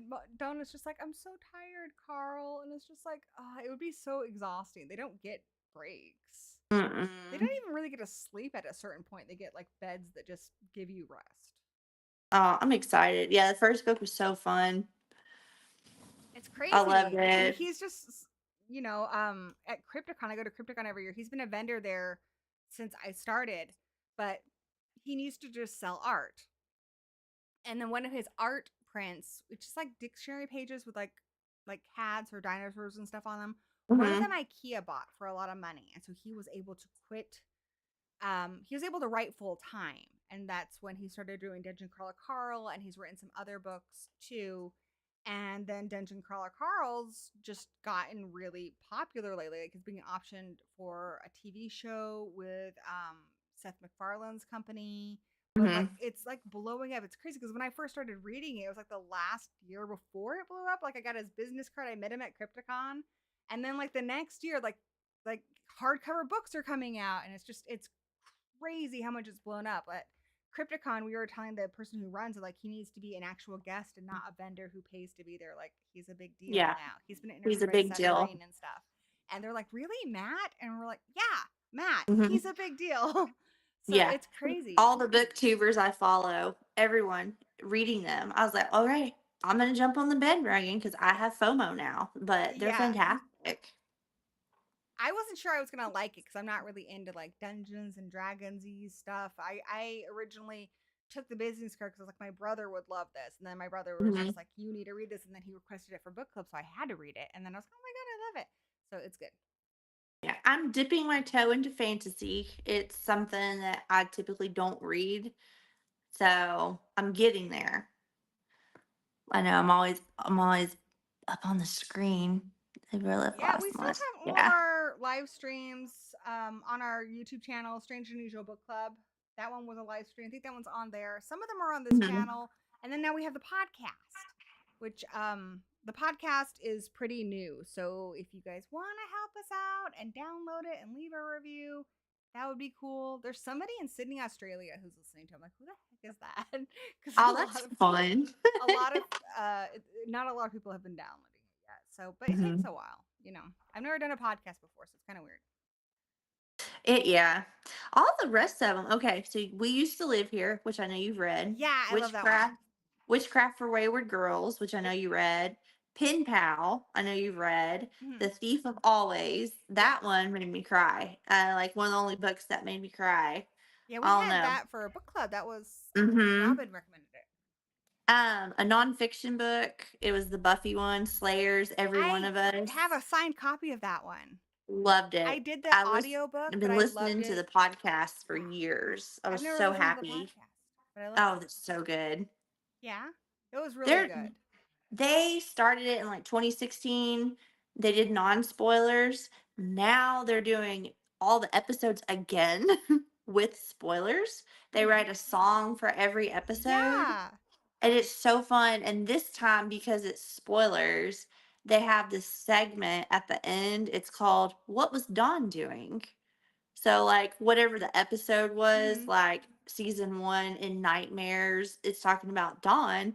Was she in ballet? What was she doing? She's in elementary school and she sees this. Like, it's so fun. There's a comic called False Memories where it shows you a lot of what was going on because it's what they remember, which isn't what happened. But when Buffy dies, she is there when Xander gives her CPR and she helps pull her Okay. out of the water.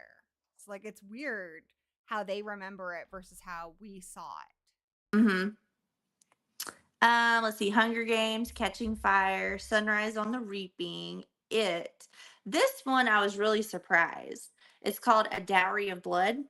Mm-hmm. It's a Dracula retelling. It's by S.T. Gibson, but it's through the perspective of Dracula's brides. It's very good for her. It's Dowry of Blood. very, I feel like you've told mm-hmm, me about that one, but I'm gonna make sure yeah. I'm gonna. It is so, I didn't think I would like it. I didn't like So what's it about? it is one of Dracula's brides, the main one. how he found her, how he turned her, and how they eventually killed him. And it's through her eyes, just like all, it's kind of like a toxic relationship, Mm-hmm. really, and just how shitty he was to the three of them. And they finally, like, he never really told them the full extent of their powers. He wouldn't let them leave the house. The three of them were just there together. And then they finally had enough of his shit and they rose up against him. And it's just beautifully written. It's so poetic, it's so literary, just it's in letter format too.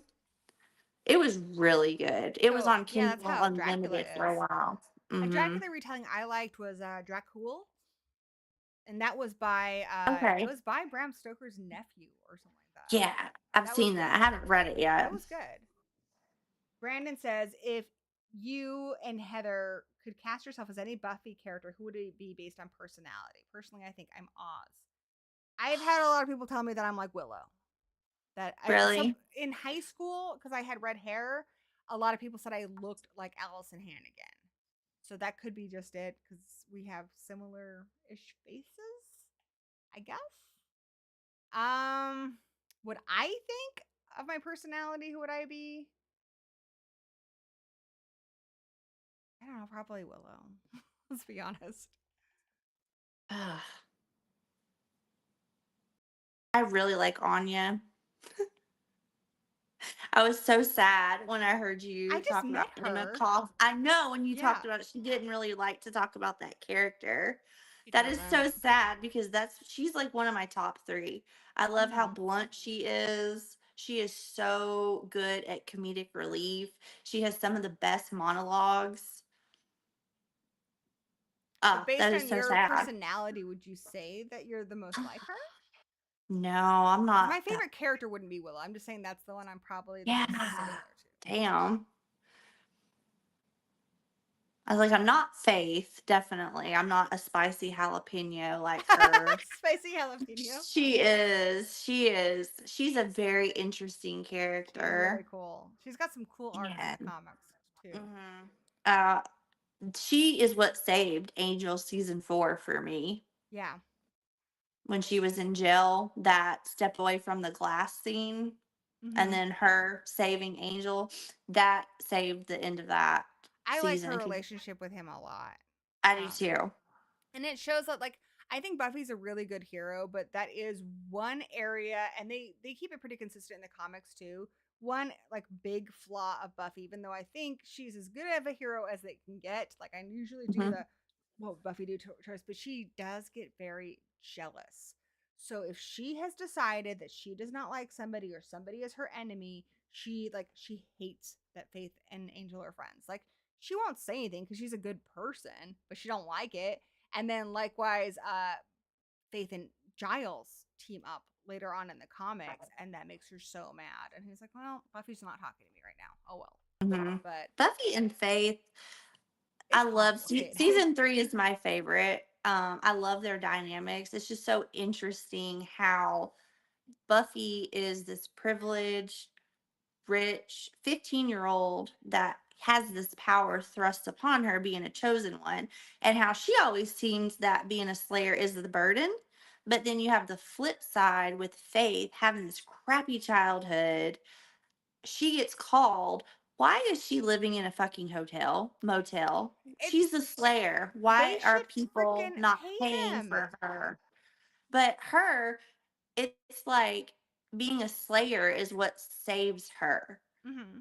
from a crappy childhood. She looks at being a slayer as a privilege instead of Buffy as a burden. I love her arc.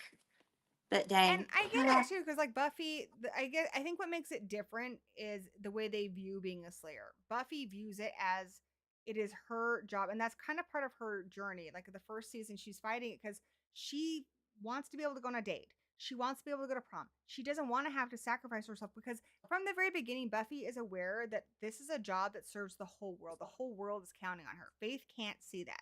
Faith sees, I'm cool. I have superpowers. I can do this cool shit. You better not cross me because I will fuck you up.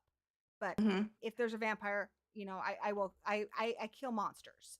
she doesn't see it as something that she's doing a service for other people unless she wants, like, she gets upset when Buffy gets a lot of acclaim. But the reason Buffy gets a lot of gratitude from people is because Buffy's not trying to get gratitude. She's truly thinking of the whole world. She has the weight of the world on her shoulders all the time. And that's what's hard for her is like that. I felt so bad for her when season 5 came. She's like, I gave up the love of my life. I've given up my life. I've done all this. I'm not giving up my little sister. Sorry, this time the world can go fuck itself. Because she does. Faith can't do that.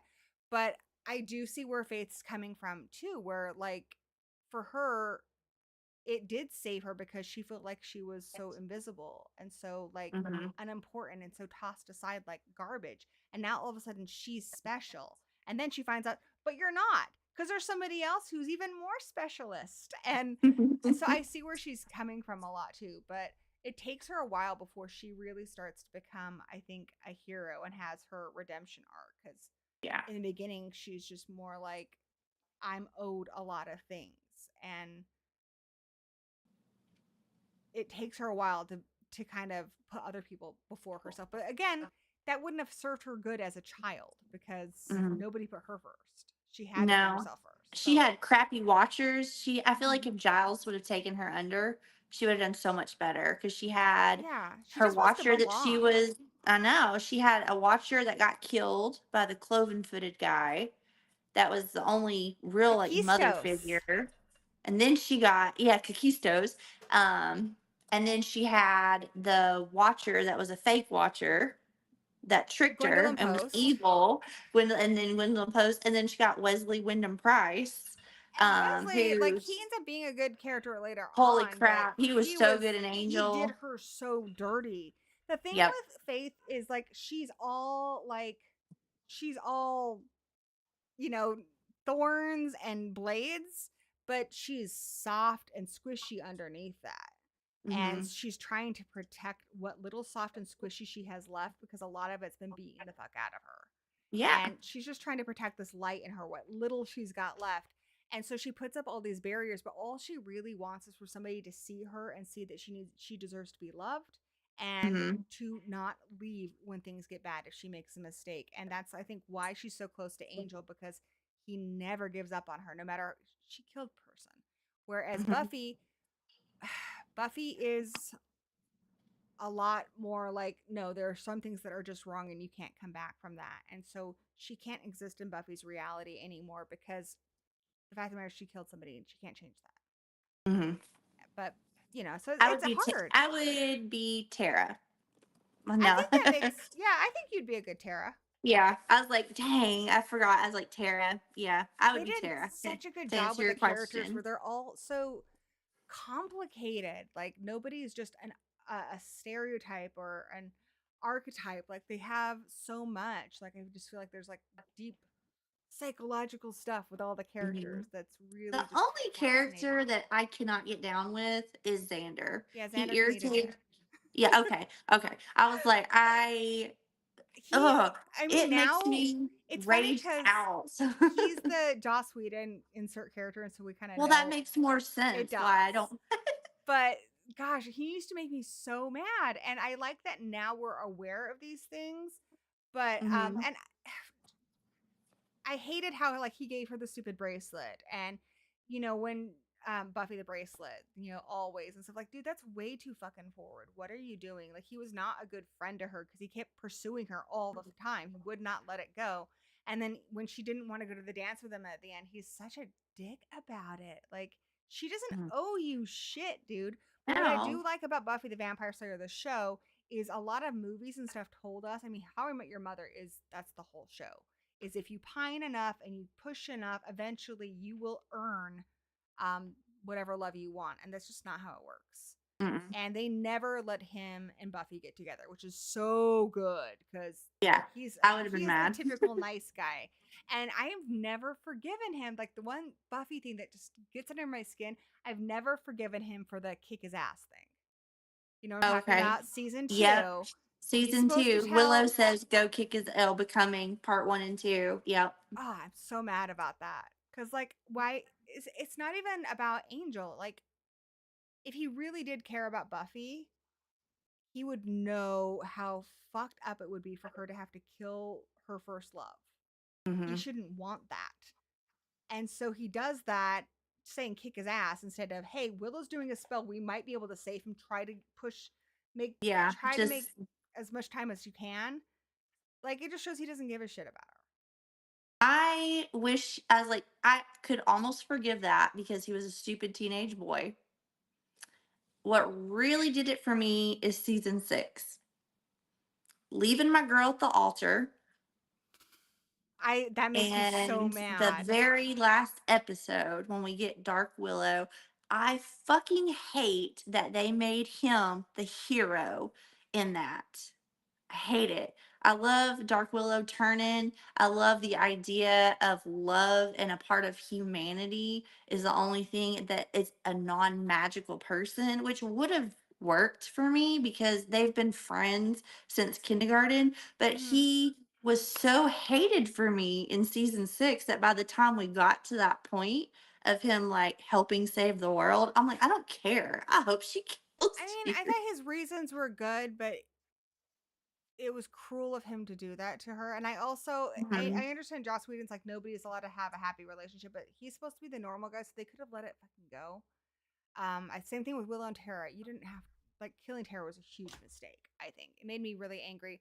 But what pisses me off the most about Xander is how pious he is. Like, he just thinks he is always on the side of right, and he makes, like, he tries to say he doesn't like Angel because he's a vampire. You don't like him because he's dating the girl you like. That's why you don't Mhm. like him. He's so judgmental of, like, everybody. Like, as soon as anybody makes a mistake, like, Buffy season 7, I hate it so much when he turns on her. Like, all the girls are turning on her already, but he's supposed to be her friend, and he's just like, nope, you need to get out. It's her How fucking do you house. kick someone out of your fucking It's house? her house. Oh, he makes me so mad because he, more than anybody, they've all had bad moments, and I think that's what makes the show so good is they're human. Willow at one point, that when she snaps at Giles, season 6, I was Mhm. like, oof. They've all had really low moments, but that's fine. They're human. But Xander is the only one who's never really had to been confronted about that stuff. Mhm. She briefly mentions the kick his ass thing in season 7, but he never Yeah, gets really Willow, I called never out on his said that. bullshit, and he never really has to make up for it. They'll give him like a little episode like the Zeppo world. Well, it doesn't matter that he cheated on Cordy because he bought her a dress. Like, no, bullshit. He needs Mm. to actually change as a character, and he doesn't, and it sucks. But we got a super chat. Super chat. Oh. From Mummy B Movie. She says, great chat. By the way, I'm all caught up with the Strange and Unusual Book Club podcast. Woohoo! Yay. And Love left it. I left reviews. reviews. We're recording a new episode this week for The Exorcist, and I am doing my homework. I've been reading this. This is about the movie, but a lot of the movie ones, the movie's written by the guy who wrote the book. Mhm. So you read about the movie, you're reading a lot about the book. And then I also read Exorcist, the 50 Years one. That's so good. I didn't realize how much we know about the real story now. So he Okay. passed away a few years ago, the actual kid who was possessed. Mhm. So, and then I've been rereading the chapter in here, Men, Women, Chainsaws on Possession. So I'm excited because I like to get nerdy with it. So I thought The Exorcist was okay. the book, you thought it was Yeah, okay? I gave it a 3. I don't know. I loved it. I thought it was so good. Yeah, I don't Hats off. know. I think I wanted more from Reagan, and I get it. It's called The Exorcist. You're Mm-hmm. getting the Exorcist perspective, but I really wanted more of Reagan. And that's So, one of the critiques of the Exorcist and of possession movies in general is that they're using women as vessels to tell male stories. mhm, And I think that's a lot of why we don't get very many good ones these days because it's kind of outdated. In the 70s and 60s, I think it was really, really relevant, especially, when the book was written. And he started writing it in 69. And then it was published, I think, in the early 70s. And then you have the movie in the 70s.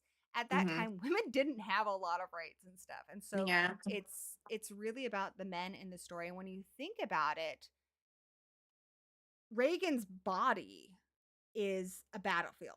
Like, she's not even mhm, really a human so much as she is this battlefield. So you have the fact that she wasn't baptized, right? So there's an opening there, which is why it goes to her, right? So you have this absent father of God, and it's metaphorically also her actual father is not around either, so she's vulnerable, and that Hmm. allows the devil to go in her, which a lot of people take that as like an R word metaphor, which is Yeah. why it's so disgusting to us, because she's a child, she's innocent. But that's what it is. It's like taking her from the inside. And then you have these priests come in and they are trying to fight, like basically put God in her, to Hmm. push the devil out. But they can't do that because Karis is like, oh, a battle of faith. So it's when and I think they call it the exorcist because Marin is so devout. Like he's Hmm. unwavering. He never doubts. Nope, there's a demon in her. We're going to do Yep. this. And he's just like, you're sure she's not psychologically distressed or whatever? He's like, no. And that's what gives him the power to do something that requires the actual, like, literal leap of faith. He leaps out the freaking window. So I think it's really interesting. I don't think it's a great book to read if you want something that's about like female autonomy or whatever, but women were largely vessels in the 70s. You were somebody's wife, you were somebody's mom. And despite that, I do think the character of Chris McNeil is pretty cool, especially for the 70s. He made her an actress and they wanted him to change that and give her a different profession, but I think it was smart because in the 70s to be able to be a single mom and have your own house and stuff, Yeah, they it would be were. hard to do, but she's an She actress, had and that explains why she has the tutors money. and. Yeah. So I do think Chris McNeil is a really good character, and I think considering the time it was written, she is a good female, like, role model type character. But Reagan is more of an idea than she is a character. We are Mhm. sad for Reagan because she's a child, and like originally it was even going to be written as a boy because the real case was a boy, but it's, I guess, worse, they thought, to have a little girl corrupted. So Mhm. it's like this, she like represents just innocence. So I mean, I totally get that, but yeah, sadly Reagan doesn't get a lot of character. She doesn't. Yeah. I just was bored a lot. There was a lot of filler. There's a lot of medical stuff that In the just went movie, that on part and was on and filler. on. I was like, I know you guys got to rule stuff out, but like, come on, pick up the pace a little bit. Chris's dialogue sometimes got on my nerves. I think it was because I had seen the movie, so I already knew what was going to happen. Yeah, It wasn't a surprise for me. I liked that one nightmare scene Karis has, but yeah, because I mean William Peter Blatty wrote the screenplay. It's almost all in there. It's pretty faithful to the book. But the nightmare scene was surprising, and they cut out just a lot of the humor, which is funny because I'm finding out now, reading about William Peter Blatty, a lot of people, because he was a comedy writer, were like, Mhm. "You're a comedy guy. You can't write. This is dark." And him, when he read this story about this kid being possessed, he's a very devout person, but he's always had this kind of part of him, especially at the time he was having a crisis of faith because his mother had died. And Mhm. that's where Karis gets that. His mother had died, and he read this story, and to him, that was like, well, that's proof. Because if there's the devil, then there's God. And that's what Right. he's wanted his whole life, is some proof to be able to see the face of God, just see evidence that he is real, because he was doubting that because of what happened with his mom. And so then he was so inspired to write this. But then when he was telling people, they were just like, you're a comedy guy. This is not just dark. This is like super dark. This is icky dark. You can't do this. But I think he did a wonderful job. And I Mhm. think it's good that he has that humor in there. So I thought it was really, like, a lot of parts. It sounds so stupid to say that, but I thought a lot of parts of it were really funny, Yeah, I was especially just Kinderman. very disappointed. Like, your mother sucks cocks in hell. Not in the book, just in the movie. I was waiting for it. I was waiting for it. I was like, oh, and I googled it, and they're like, no, that's just in the movie. I was like, that's such an iconic line. Oh, I was I'm like, sad face. sorry. I was like, Checking with the no, chat. Firmster says, I know don't know Buffy, my wife does. She's just shy. She knows what you're talking about, but too afraid to comment. Well, that's okay. I'm just happy you guys are listening and entertained by our Buffy conversation. Hmm. Spring Plush says hi. Oh, that's Hello. Apple Ricci. Season 1 of Buffy, when Buffy turns down his promposal, he basically uses Willow as a backup. I was like, no, yeah, I like that for the most part. The show does recognize when Xander's being a douche. I just don't really feel like the character ever realizes he's a douche. Like when he's so irate that Anya has sex with Spike, I'm like, you don't even get a vote. Like, shut up. I did ask her when I interviewed her at HorrorCon. I asked both of them because it was Chris McCarpenter and her on the panel. And I said, I think we can all agree that both of you were too good for Xander. So who would you ship Mhm. your characters with? And Chris McCarpenter said Angel. She said that that's Cordelia's person. And Anya just said Spike. Or her, not Anya. Emma Caulfield. She's not Anya. She said Spike. Aw. Have I seen Children of the Corn? I'm in love with it. I have. And have you seen Children of the Corn Part 3 Urban Harvest? Because it's so good. It's so good. I like Effects the from first Screaming Mad 4. George is amazing. I like the first 4. Season 2. Part 2, where the lady is going to bingo. It's like comedic. I She's don't in really the like that wheelchair much. and gets But there's that just part's certain funny. parts. There's just certain parts she gets blown up. Urban Harvest is I great. love that. It's just so ridiculous. It's so Naomi ridiculous. It's Watts is fun. in part 4, but yeah. Yeah.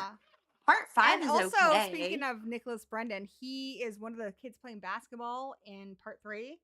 And one of the Okay. girls in the congregation is Charlize Theron. Oh wow. Just like a little blink and you miss it. Mummy B Movie says, I'm listening to The Exorcist on Audible. It's narrated by the author. Who knew he had such an awesome voice? He brings the book to life. He got an audio award for it. So yeah, Mhm. well earned. I actually, because I did just read it, but I've seen the movie so many times. I think I'm gonna reread it before Thursday. I might do the Audible book. So Yeah. the audio, the audio book. That's, I think I said it right the first time. You know what? Whatever. Yeah. We know what you're talking Brandon gave about. it 5 stars. Yeah, I was like, he did. I was trying to hoping he would convince I was me to just bump it worried up. that it was going to be stuffy or boring, and it wasn't. So I was really surprised. I've also heard that The Omen by David Seltzer is good, though that one's different because the book came out after. It's actually a novelization, but it's one of the rare Ew. novelizations where people are like, no, it's really good. You should read it. I don't really read a lot of novelizations because it just kind of reads like fan fiction to me. Hmm. But that one's supposed to be really good. See, I love The Omen and I The love Omen The Omen. 2. Both of those are so good. Mummy B Movie says, I think The Exorcist Part 3 is the best movie. So The Exorcist Part 3 is book 2, um, Legion.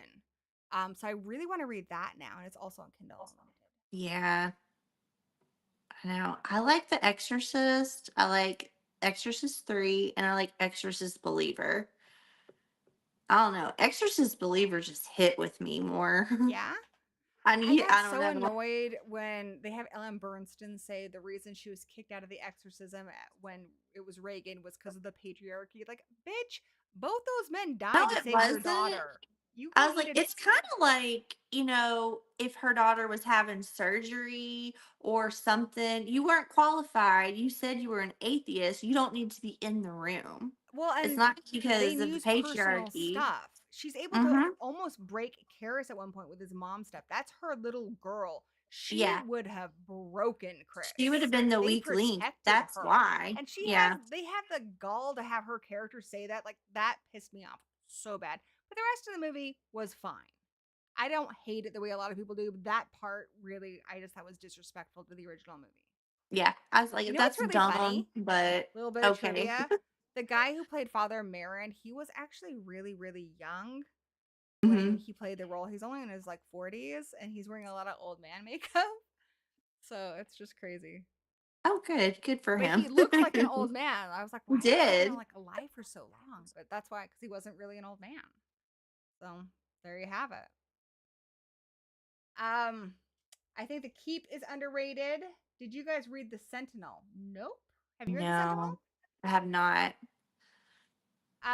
So was there any other or books you read this year that you wanted to recommend that might have gone under the radar? Um, there's a book series that I've read the first 2. The third one just came out this year. It's YA, It's fantasy. There was one It's you were telling me called about that was like, because I like Twilight. I'm ready. Oh my god, I um saw you guys are reading Twilight. Please be nice. I did. Don't I be know. sick. I read Twilight. I rewatched all the movies. It's called Legendborn. Legendborn. It's by Tracy Dean, Deonn. It is a King Arthur retelling. Sorry, sorry, sorry. I was like, oh, I heard him that time. Go, go. Out you go. I think their dad's probably home. Oh, okay. It's a King Arthur retelling. It's about this girl.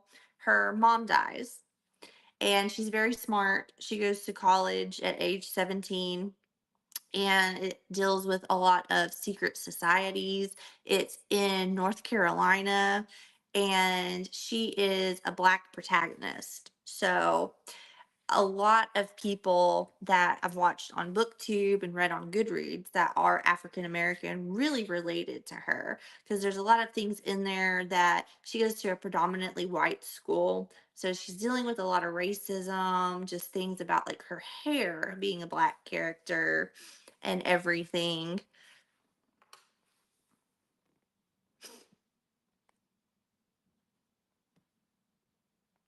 Sorry about that. The dogs are Oh, going you're crazy. I okay. muted my mic so you wouldn't have to hear it, but I was like, I That's want to make okay. sure they are okay. They're Yeah, fine. her name Sorry. is Bree. Her name is Bree Matthews is the main character, and it's her and her friend, and they go to this party at this frat, and they're there and they witness this mystical thing. Like there are these demons that appear out of nowhere and murder somebody.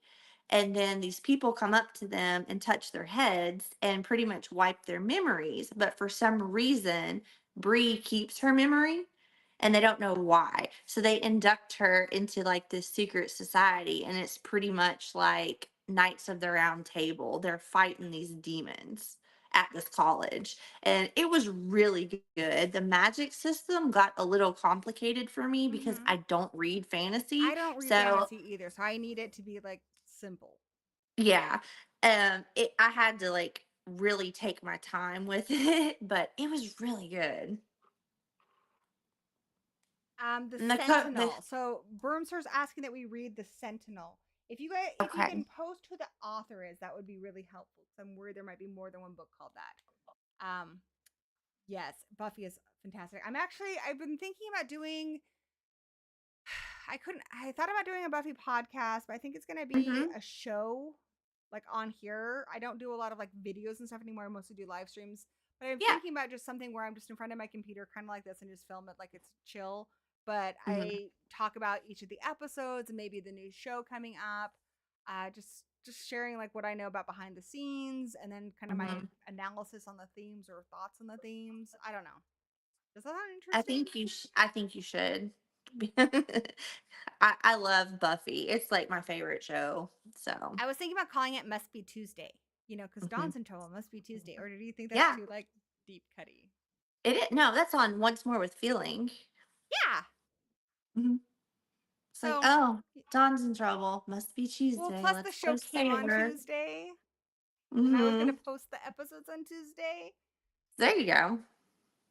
The Book That Keep is one of my favorite book series by F. Paul Wilson. All right, so I'm writing down so many books. The Keep, F. Paul Wilson. All right, another written by Clive Barker. Um, yeah, we need to find out who wrote the Sentinel. Sentinel. Okay, Okay. but yeah, and then what was the one you were telling me? It had like a vampire or something in it. You told Blood me I would Moon. like it because I like Twilight. Yeah, Blood Moon. That's Blood a Moon. debut. Tell me It's about a that one. blood. That one.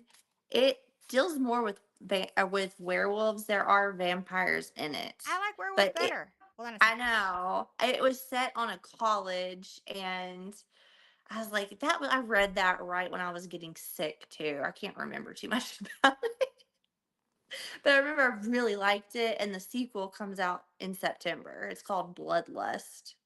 They That do sounds something. cool. They do something different with the werewolf lore. Is it like romantasy or is it like The romantic elements is very far in the background. They Some of haven't. the They romantasy haven't. ones, I feel like they're becoming too much the same thing. Which I mean, I know was the Mhm. problem with the YA dystopian era too, but I liked that era. But I am liking like Fourth Wing and all that, but a lot of them are kind of similar. But I liked Danny read Phantasma and Encantra. Like I still haven't. I was like, yeah, I picked them and then he didn't liked read. the second one better. He said that because the first one, like I thought it was pretty good until they got to the sex scenes, and then I thought it got kind of repetitive. Hmm. But he says there's really only one like big one in Encantra. It's more like the book's kind of like Ready or Not. It's about Hmm. her Okay. sister and she goes someplace and then they're like, "Well, you can't leave now. We're part of this whole like hunter thing." And there can be two winners if they're a married couple. So this guy, she doesn't particularly like him, but he could help her. And she went there like trying to find information about her dad or something, and he knows stuff. But he could help her, so they basically get married so that they could help each other win. And it's kind of like Okay. everyone's out for themselves type thing. And it's of course one of those things. He gives her a cute little nickname. That kind of stuff is getting really old. But Hmm. he says it was good. I haven't read it myself though. Yeah, I got that book because I am subscribed to Book of the Month. That one ended up being one of the Books of the Year nominees, I saw and so that. they give you that for free in Uh-huh. March. So that's how I got that one, and the cover just is so pretty. Covers That's for what those got are me. really pretty. That's what got me. I haven't read them yet because they're a little chunky, and I'm like, man, if they're a complicated magic system, I have to take my time with them because some stories I'm like, I just want easy breezy, just entertainment, I need to not read the second Fourth Wing book. We read the first one Iron for book club. Flame. Kayla's not into romantasy, so she's like, I don't know if I can Ah, read the rest of them. I was like, I liked it, but I liked Onyx Storm better. I haven't. I mean, I haven't read the rest of them yet. Yeah, that one, Iron Flame kind of dealt more with politics, kind of dealt more with the war and everything. Mhm. I mostly Onyx just like the Storm. dragons. So whatever has the most of the dragons. I honestly feel like the dragons should be the main characters and the Hmm. people should be the back.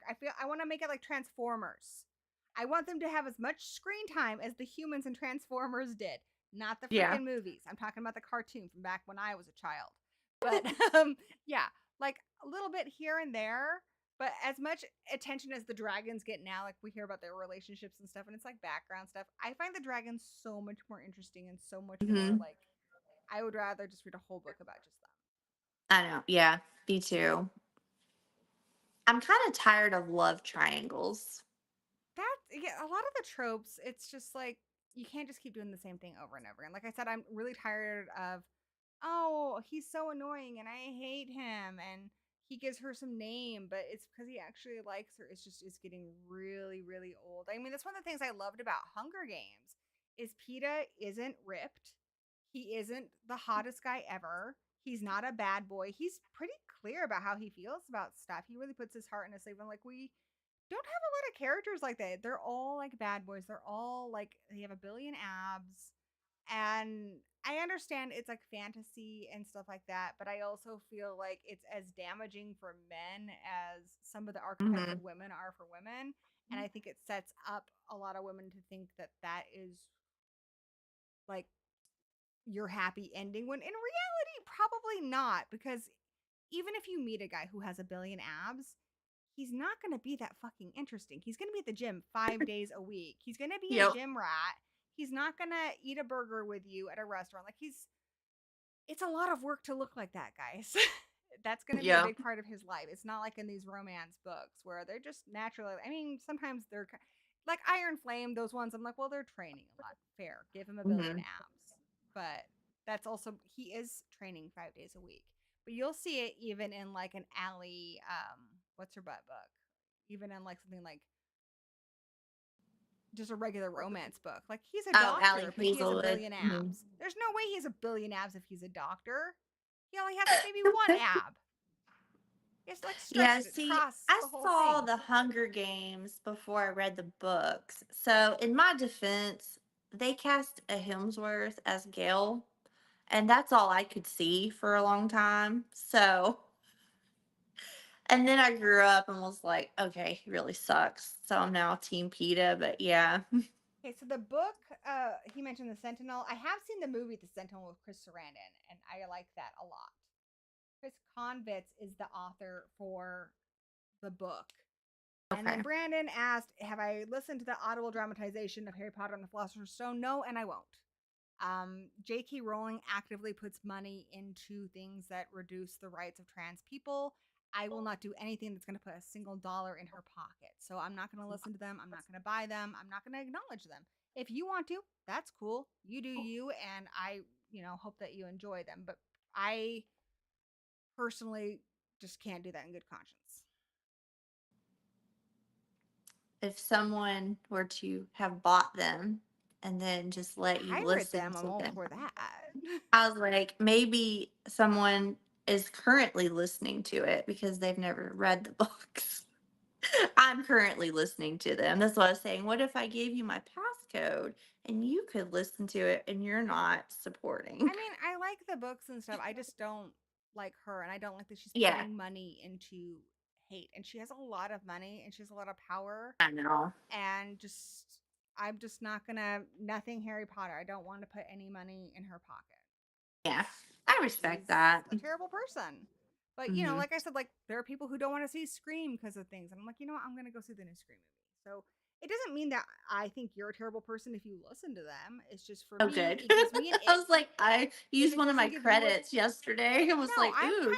I'm very much of a live and let. It's a book, so if it makes you happy and it fulfills you and stuff, that's fine.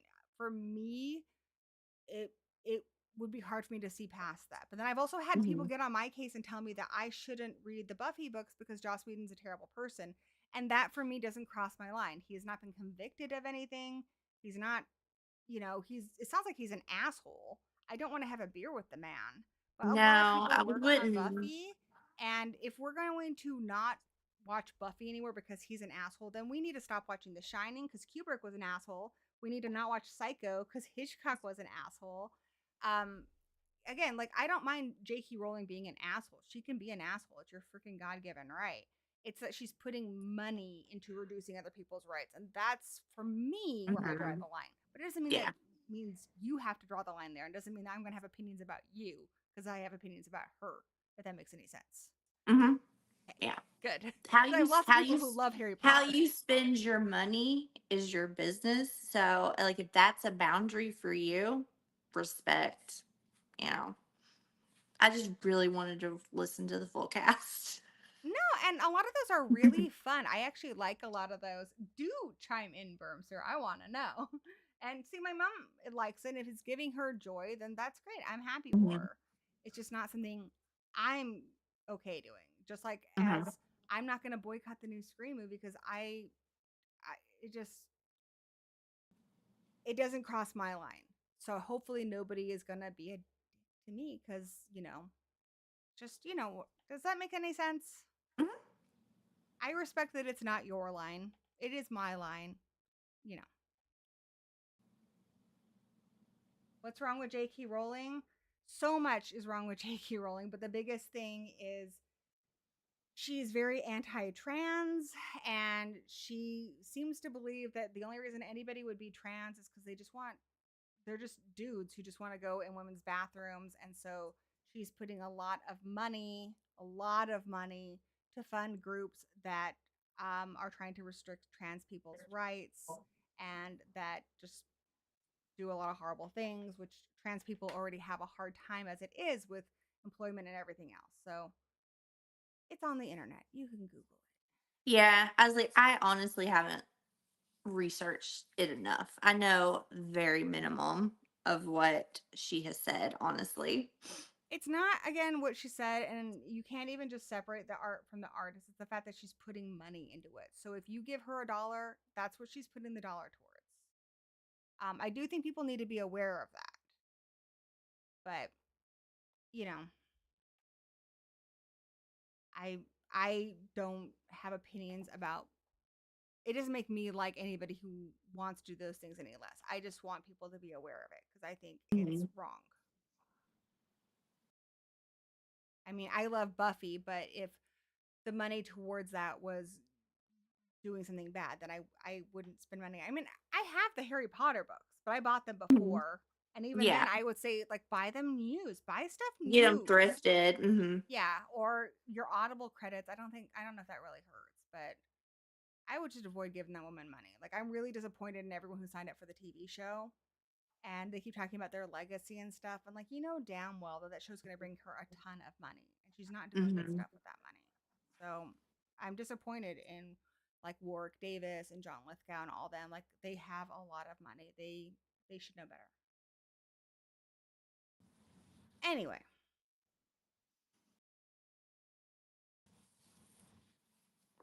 so I'm going to change the subject now from Bermster says awareness is good, but and you know, by all means, you guys can disagree with me and like challenge me on it and stuff too. I encourage debate. I'm not somebody who's so stuck in my ways that I can't hear somebody else's point of view. We've had lots of debates on this channel I know. about different things. Like I guess a good question would be like, you know, um, why do you like it, or why would it not bother you? Hmm.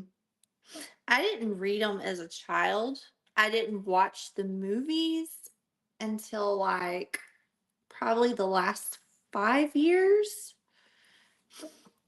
I was like, I live in Nashville, in the Bible Belt. So there was a lot of things growing up in the 90s and the early 2000s. Like Harry Potter here was considered bad because it had witchcraft Yeah, her and that dragons and things like that. Like my family, my grandmother didn't care. She's like, you can read it if you want to, you know. those books came Make out when I was out of like high school.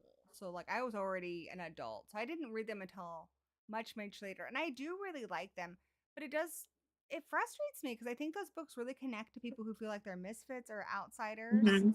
and especially a lot of people in the trans community and I just don't see it's sad that she's not only like making them feel even more othered, that she's like, no, you don't deserve to have human rights either. It's just, Mhm. it's really frustrating. So I just watched all of the I feel like November for me is like Twilight season because that's when all the movies and stuff came out. So I rewatched all the movies. I Harry was Potter rereading them, but I season. stopped. I read Midnight Sun and it's so Mhm. goofy and I love it. Is it? It's so, oh my God, my favorite part in Midnight Sun. Oh my gosh, have you read it?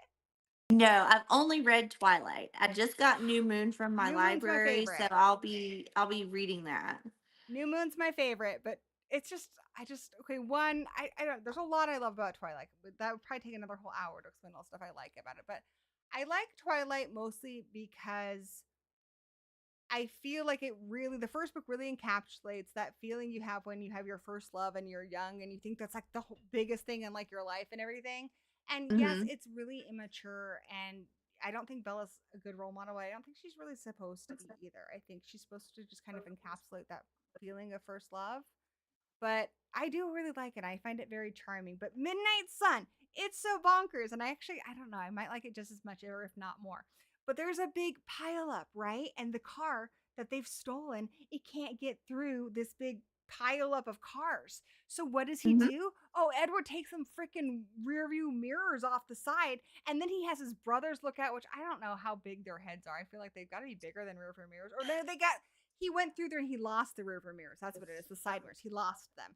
So Mhm. he has his brothers look at the sides and then he reads their mind to see the road behind him. It's so stupid, but it's so good. Yeah, I just watched Twilight for the first time in quarantine. So it was like 2020, 2021. I like completely missed all of it. So I watched all of them, but like November Twilight season, just because that's when all the movies came out. Mm-hmm. November, December, Harry Potter. We just watched all the movies I feel the like Harry last Potter's couple a of nice, weeks. cozy, Christmassy thing too, because they Because have you've the got lovely like Christmases. Halloween and you've got fall, and all the movies have snow. So it's like Mm-hmm. November, December, good ambiance. We rewatched those. And I was like, I've never read the books. I want to read the books. So that's what I'm doing now. And then I really want to rewatch Rocky. I feel like that is I an watched that awesome. Dude, in Rocky is November. so weird. He goes up to a slab of beef at one point. And he's like, "Moo," and like Hmm. nobody prepared me for just how weird Rocky is as a character, but I enjoyed it. He's very Hmm. eccentric. I enjoyed it. I've seen all the Rocky movies. I haven't seen the Creed movies. And then I told Eric, which Kayla will be so proud, I have never seen any of the Lord of the Rings movies or read the books. So I that's honestly what haven't seen the we're Lord of gonna. the Rings movie since they came out at cinemas. Like I'm just not. It's not my fandom. I don't know. I'm gonna try and I watch have a hard them. time with like high fantasy is like a little too far removed from reality for me.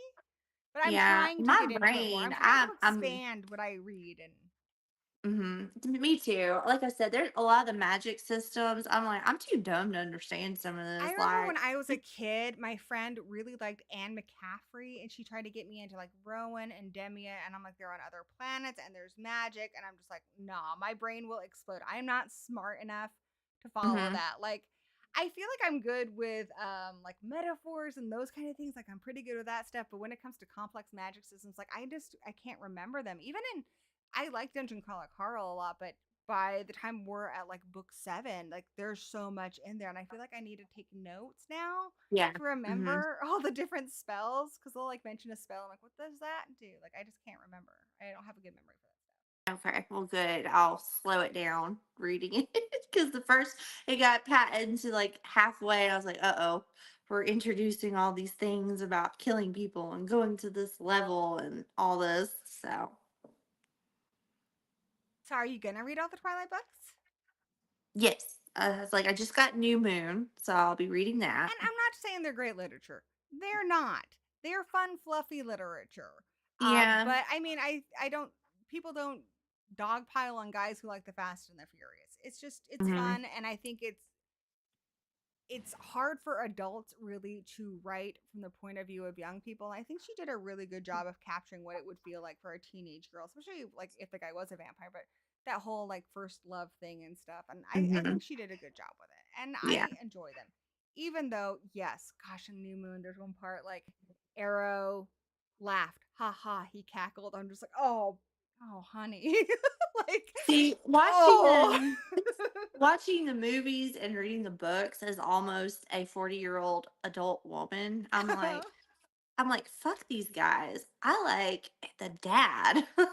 The dad's kind of a jerk in the book, though. He's constantly Is abandoning he? her to go fishing when he Oh, comes home, and then he's like, "Make me dinner," and you're just like, oh no, no, no. I mean Carlisle Cullen. "Oh, Carlisle." No, I do like Yes, him. I like in I the am. movies. I like Billy Burke a Yeah, lot, who's I the am dad. 100% Team Carlisle. That's who I would. But if I was 16 and this vampire came up to me, I would completely be with Edward. I feel like, yeah, I think I like that. I hate that they eventually get married and have a baby. I think that was the wrong way. After 2, they're okay. I like 1 and 2 a lot. I Mhm, personally would have liked if I had like my dream ending for Twilight. I think she should have matured and come out the other side of that and realized that she can't have a future with him, that she needs to experience the world and stuff, and had her leave and go to college and mhm. have this beautiful first love memory that's going to be really hard for anybody else to like top.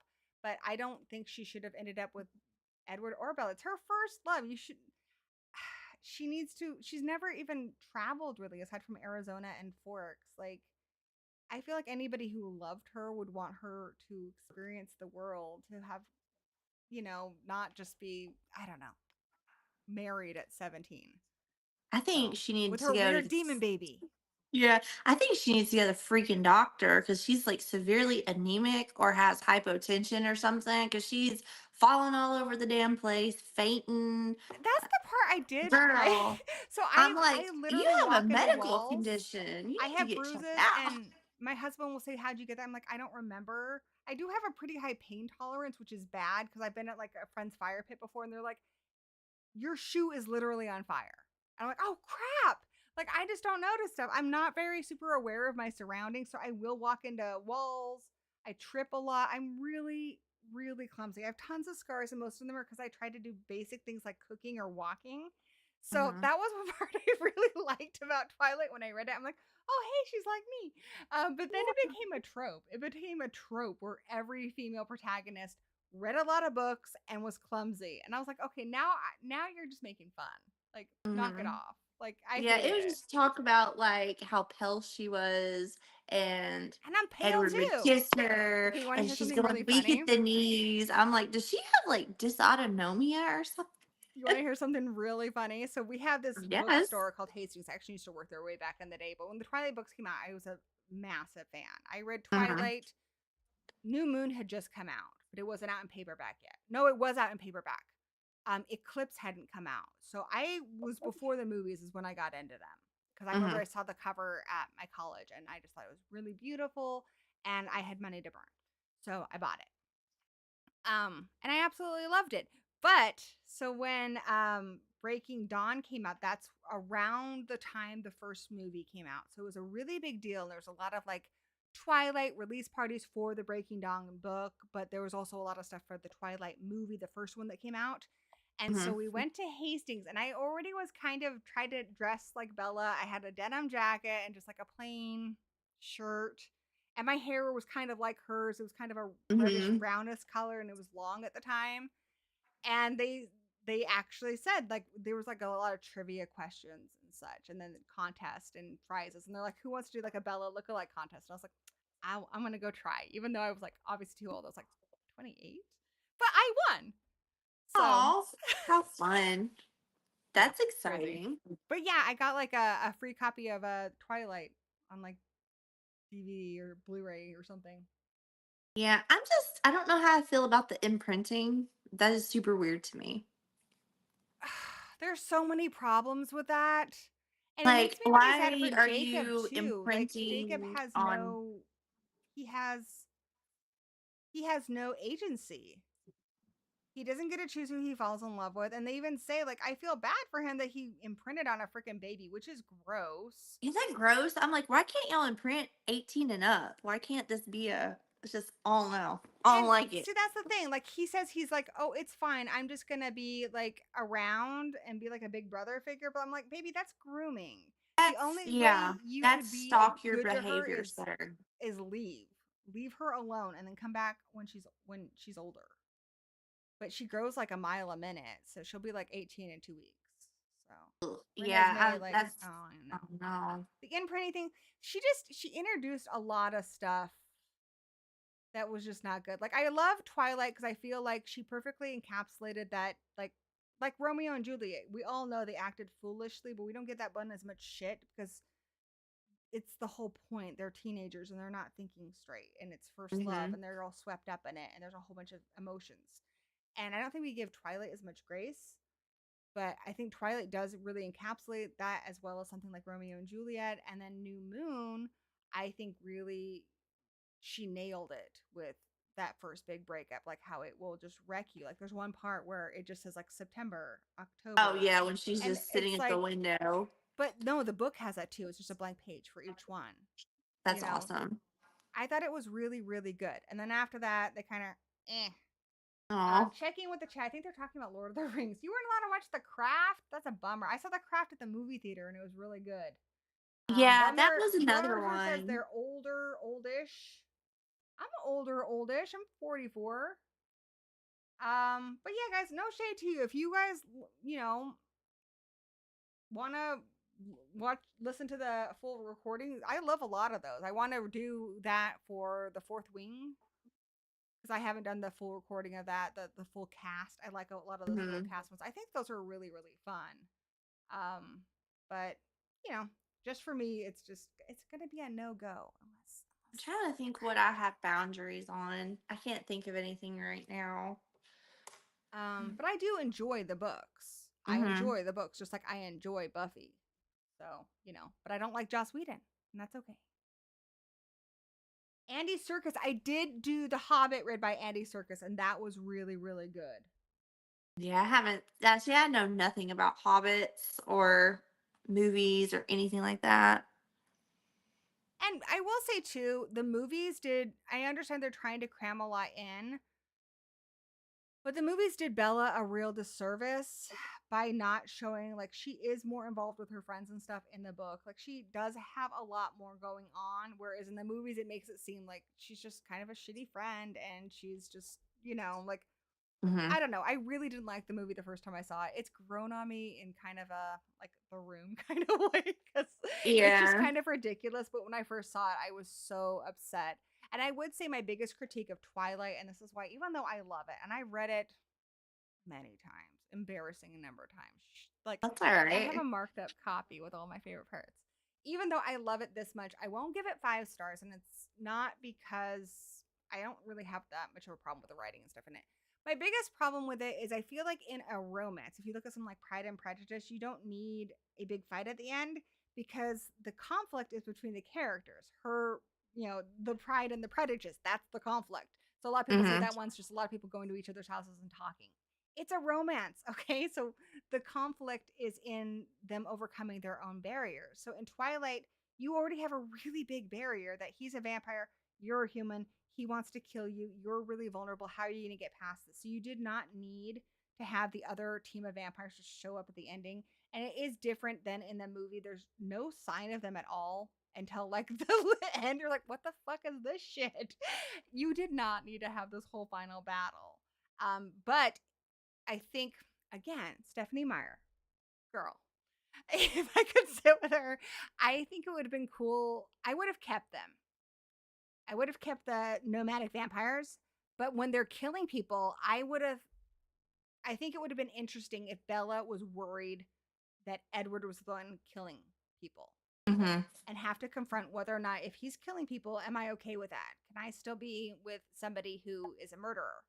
You know, hormones aside, like, can you do that? Mhm. There's a brief flash in the movie again where they kind of do that, but they never really did it that much. Um, but the book, I think that it could have been developed a bit more, or just you could have just gotten rid of it. You could have. Like, I think there's enough personal conflicts here that we don't need bad vampires. But I don't know. Yeah, Edward just didn't seem like he was threatening to her as much. Like the worst thing he would do is turn her into a vampire. Whereas Buffy, everything will always fail in comparison to Buffy. It's just Yeah. that's what it is with me. Whereas Buffy, the one and only time that she has sex with Angel, he loses his soul. Yeah. Like that is high stakes, and he turns into Angelus, which I love as a freaking character. He was so much better He is really, than and brooding Angel, which that I know why he's brooding because he's being tormented, but yeah, there just wasn't as much highest stakes in Twilight. I think that's another thing too. Like, they keep talking about how dangerous he is, and in Midnight Sun, it's better because you Okay. do see him hunting and stuff, and so you're like, okay, he is vicious. He can take down mountain lions. I think you don't have to have him kill a person, but having her. He should have been like, okay, you should watch me hunt and see if you still like me then when I've got like blood all Hmm. over my face and stuff. I think they should have shown that. But like in Midnight Sun, it's so funny that scene where they're in the science class together. He is just like he's trying to calculate how quickly, if he kills her, how long it would take him to kill everybody else in the room, or if he could get away. Like, he's Hmm. calculating, like, he is so bizarre. He's like a serial killer, dude. He's so crazy. But there's so many like really dark scenes like that. And I feel like it's one of those books where it would have honestly been kind of cool if they had alternated between Bella and Edward's perspectives. Hmm. I also think it's freaking stupid they go to high school. I think that's the dumbest shit ever. But it's Yeah. hilarious. But like, I why? don't. Why? They could say they're homeschooled. I know. Okay, Wouldn't the town catch on after a while? Like you I guys have been think so. graduating each year. You Again, got all of these freaking like if I graduation was caps to on your wall. provide notes, I think it would have been cool if they said the Cullens were homeschooled and so nobody really saw them. They're kind of mysterious. They're not Mysterious, in yeah. town and stuff.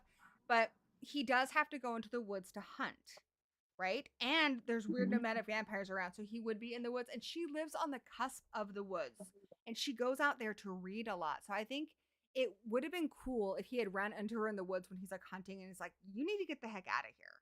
and Yeah, she because just thinks he's she's stumbling all over the yeah. damn And place. she She would could have have thought he's just fell. really rude. Like, you don't own the woods. Like, who's this weird guy who doesn't even go to freaking public school and be kind of drawn to her? And then he could do the stuff he does, but less creepy. Like, he could watch her read from Hmm. like the woods. Because in Midnight Sun, he is like up in the trees watching her a lot. I think that kind of stuff could have been good. But Yeah, the I high school, noticed in the book they did like blood testing. In the book, they were pricking their fingers to check what blood type they were. I'm like, dude, who does that in high school? That's just weird and I've never gross. heard of that though. I did do it with I've done that as like Hmm. recently with my husband and son.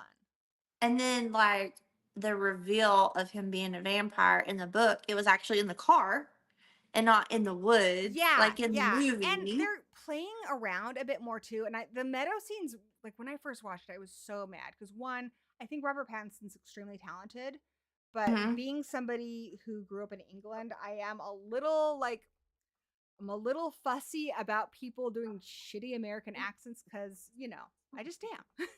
And his accent slips a few times there. Like, it's okay for most of the movie, but he, it's overly dramatic. He's like, Hmm. as if you could fight me off.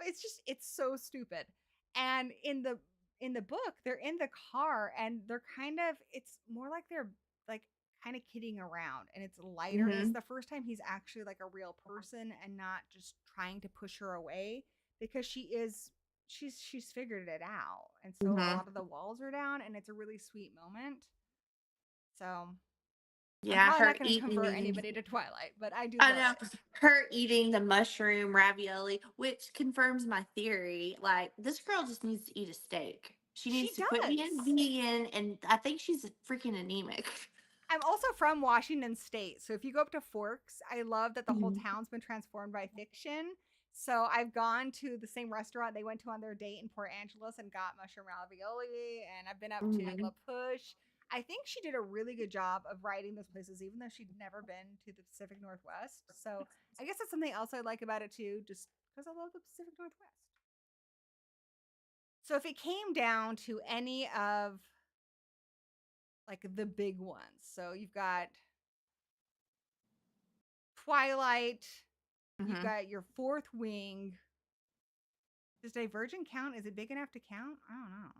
I don't know. That one, it's YA. It's got a pretty big following too.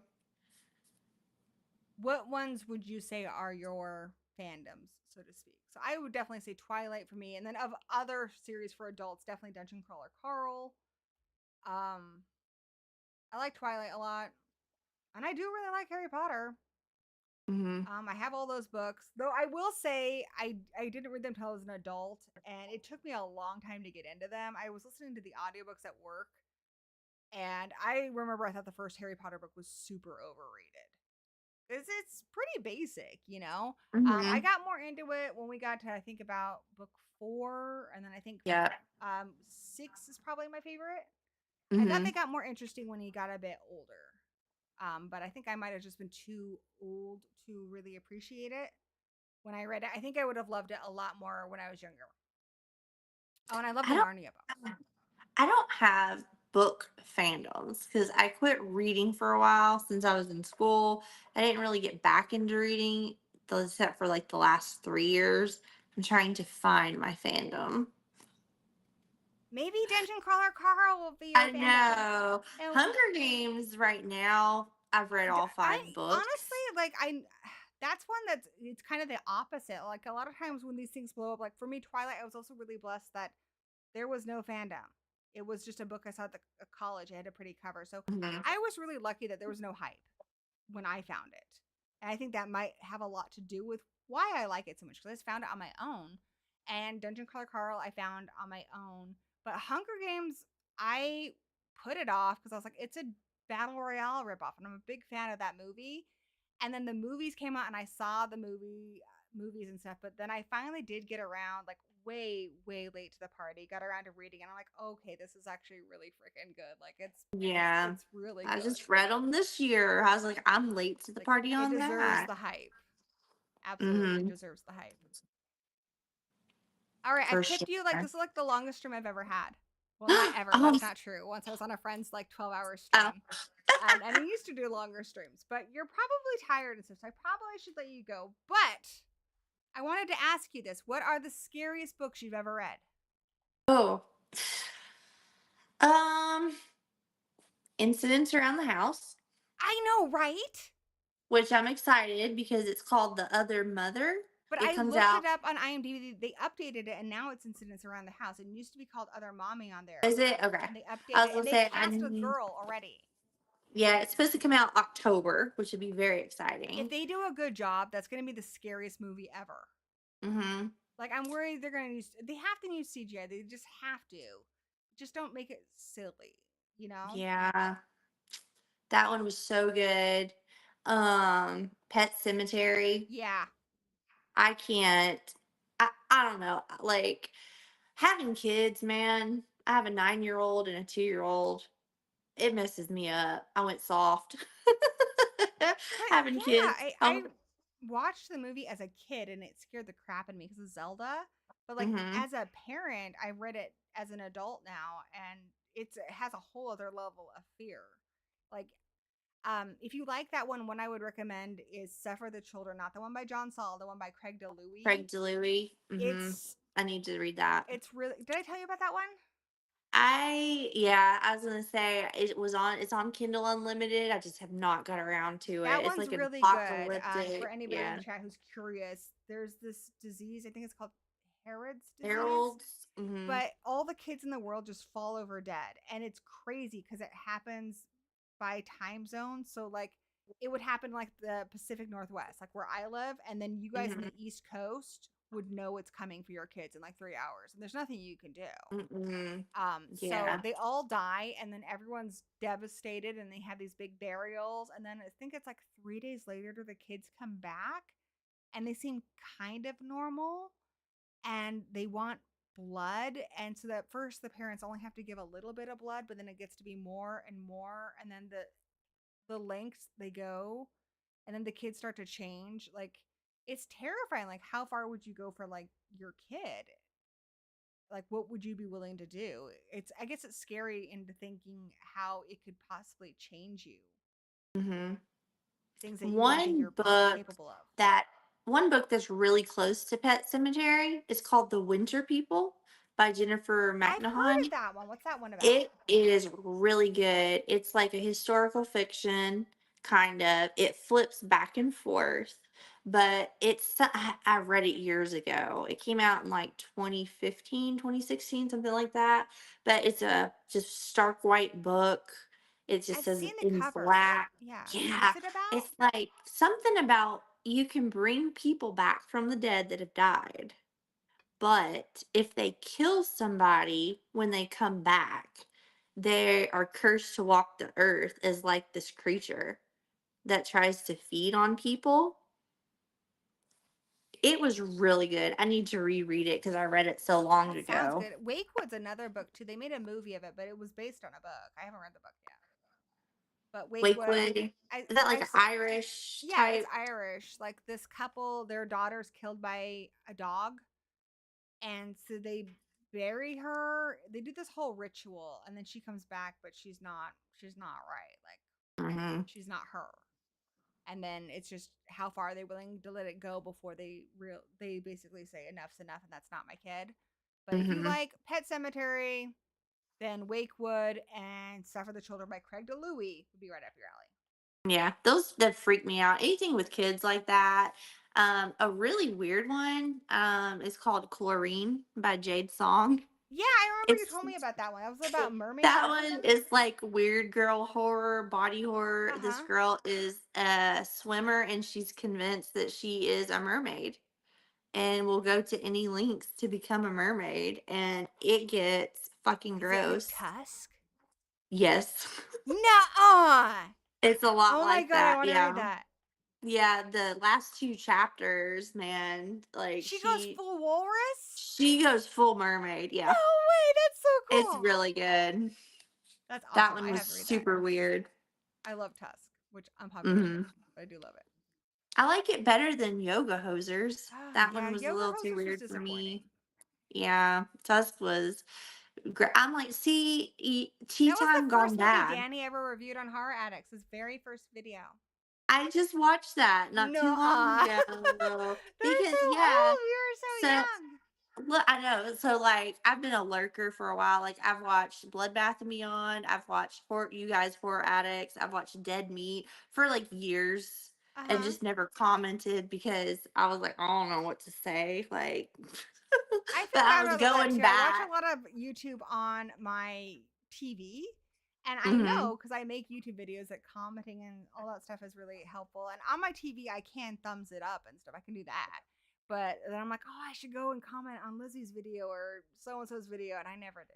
I just feel Yeah. bad See, because then I'm like, Lizzie, people comment my, when you should comment, and I'm like, I don't I comment. know I'm I will terrible if I'm at it. on my Lizzie, computer, but I watch a Lizzie, when lot on my she TV. was on, I found her because I had that book too, 101 horror movies you should see before you die. Uh huh. Because she did it where she would get home from work, rent or buy the movie, starting from like 1920, and 100 days straight, she would review these movies from like 1920 till I think It Follows was the newest one. I had that book and I have it on my letterbox, but I haven't seen all the movies yet. I tapped out, I think, in the 60s. Very cool. Did you have any other scariest books of all time to recommend? We are, I Oh, don't know if you've listened to our podcast, Strange and Unusual Book Club, which, by the way, if you guys are interested in my book club, all the links are in the description below. It's a different channel and it's got a website. mm-hmm. Anyway, we're talking about books, DJ. What's up? I just drew a total blank. What was I saying? Scariest books. Yes. So what we do in every podcast is halfway through, we do a top five, and the top five for The Exorcist will be scariest books we've ever read. Definitely Pet Cemetery, Incidents Around the House. Pen Pal was really scary That because one, I made that as a child, the balloon thing with your name and you did that. address Yeah, you told me that. That's when I right. was in kindergarten. I'm like, oh, that's really creepy. That one, I know it's not the best written thing, but especially like when they're looking for boxes, the cat under the Mm-hmm. the house. Yeah. Oh my gosh! Yeah. And there's parts of it because I reread it for book club. Like what happened to the poor girl? He should have never been friends with that kid. He wrecked that family's life No. so bad. Yeah, that one was DJ says super Thinner. I creepy. haven't read Thinner yet. Yeah, I haven't read Thinner either. I've seen the I would movie. say Incidents Around the House, We Need to Live Here, which I know I've just read those recently, but they're two of the scariest books I've ever read. I would say Pet Cemetery too. Not Hmm. not the movie. You know what I mean. You know, Yeah. TOO.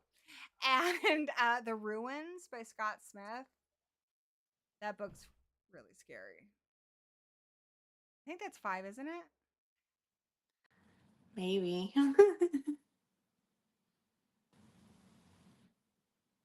Yeah, that's the only thing popping in my head.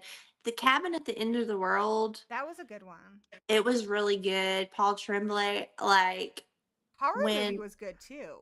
the gunshot went off and a character died in the book, I Mm-hmm. had to close it and I take a couldn't minute. believe that happened. I like it felt like It it happened wasn't. to me. And the funny thing is I understand why they changed some things in the movie Knock at the Cabin, but I do feel like the meaning of the book was lost Hmm. I because preferred it ambiguous at the yeah, end. I liked it, and I honestly thought the book was a lot more like romantic. Like they know, I thought it was just kind of a good metaphor for like marriage. Like things are going to be really hard. Nobody ever has an easy marriage.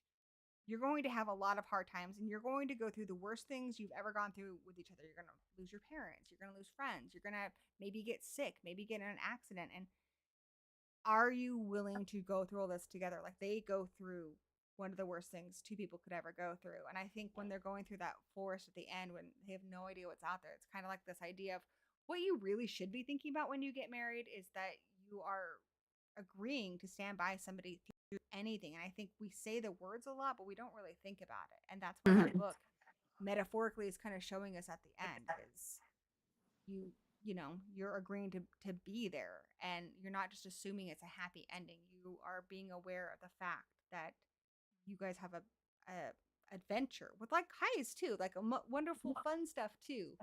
But Mm-hmm. you're going to share a lot of really hard things together, and the goal is to, support each other. We used to live here would make my list, but I would not be in that situation because I would have never opened the door. Yeah. Like the book would have ended there. You would have just not answered the door. That They would were have not gonna make a happened to movie of me. that too, and Blake Lively was cast. I think she would be good Mm, as the guy who comes to the house's wife. mm-hmm. But I kind of picture somebody like Kristen Stewart being the one who opens the door. Yeah, I'd have been like, yeah, I'm not opening the door. I don't know you. You Oh didn't my gosh, text. the part where she gets back to the motel. Mm-hmm. With the cell phone. Ah, Yeah. but the I was like, oh scariest part for man. me, like, I mean, all you know of the world is just your own reality. So at the end of it, like what happens to her, to like not even know you're where, to have no concept of what's real anymore, and nobody can even like reach you, like that brought like that's some Lovecraftian shit, dude. That Mm-hmm. is some Lovecraftian shit. I like really good Lovecraftian type horror. My mummy B movie says she loved the ruins and she found my podcast on Audible. I found it on there too. Good. For the love of I was like, horrors here. yay. And I've kept you like 3 hours, so I should let you go. Really? If Oh my gosh. I gotta go watch Welcome to Derry. is that good? Oh, yes. So I haven't good. watched it yet. It's a little bit more CGI for my liking, Hmm. but the actual story and the kids and the characters, it's really good. Awesome. Well, thank you for hanging out with me. Thank I know we didn't you get for to like movies inviting and stuff, me. but I would like to have you back, and maybe next time we can talk about movies. We had a lot of books to talk about. We talked about so many Mhm. books. I've written down so many books on my list. I know, I've got my notebook here. Yes. And I'm gonna need to talk to you like after you read the second Dungeon Crawler Carl book, and we just have lots to talk about. Yeah. Brandon says, do you and Heather have any favorite genres outside of horror in film? I like comedy movies a lot. Pretty easy. I liked the Naked Gun remake was really good. That was one of my Ah, favorites of the year. I like yeah. comedy. I'm not a Comedy's big hit and action. miss. I mean, I'll Yeah, watch anything. action. I'll give things a chance I like because whodunits and sometimes, mysteries, like, yeah, I do like those. thrillers. I like, yeah, I like comedy movies, especially just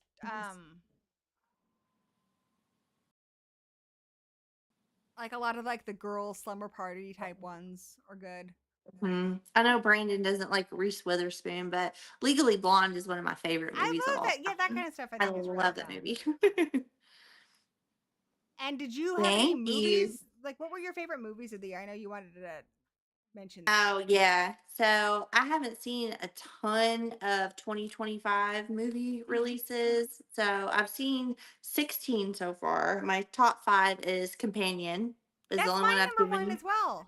Yeah, that's the only one I've given 5 stars. Then Hard Eyes was a 4.5. That's a good one.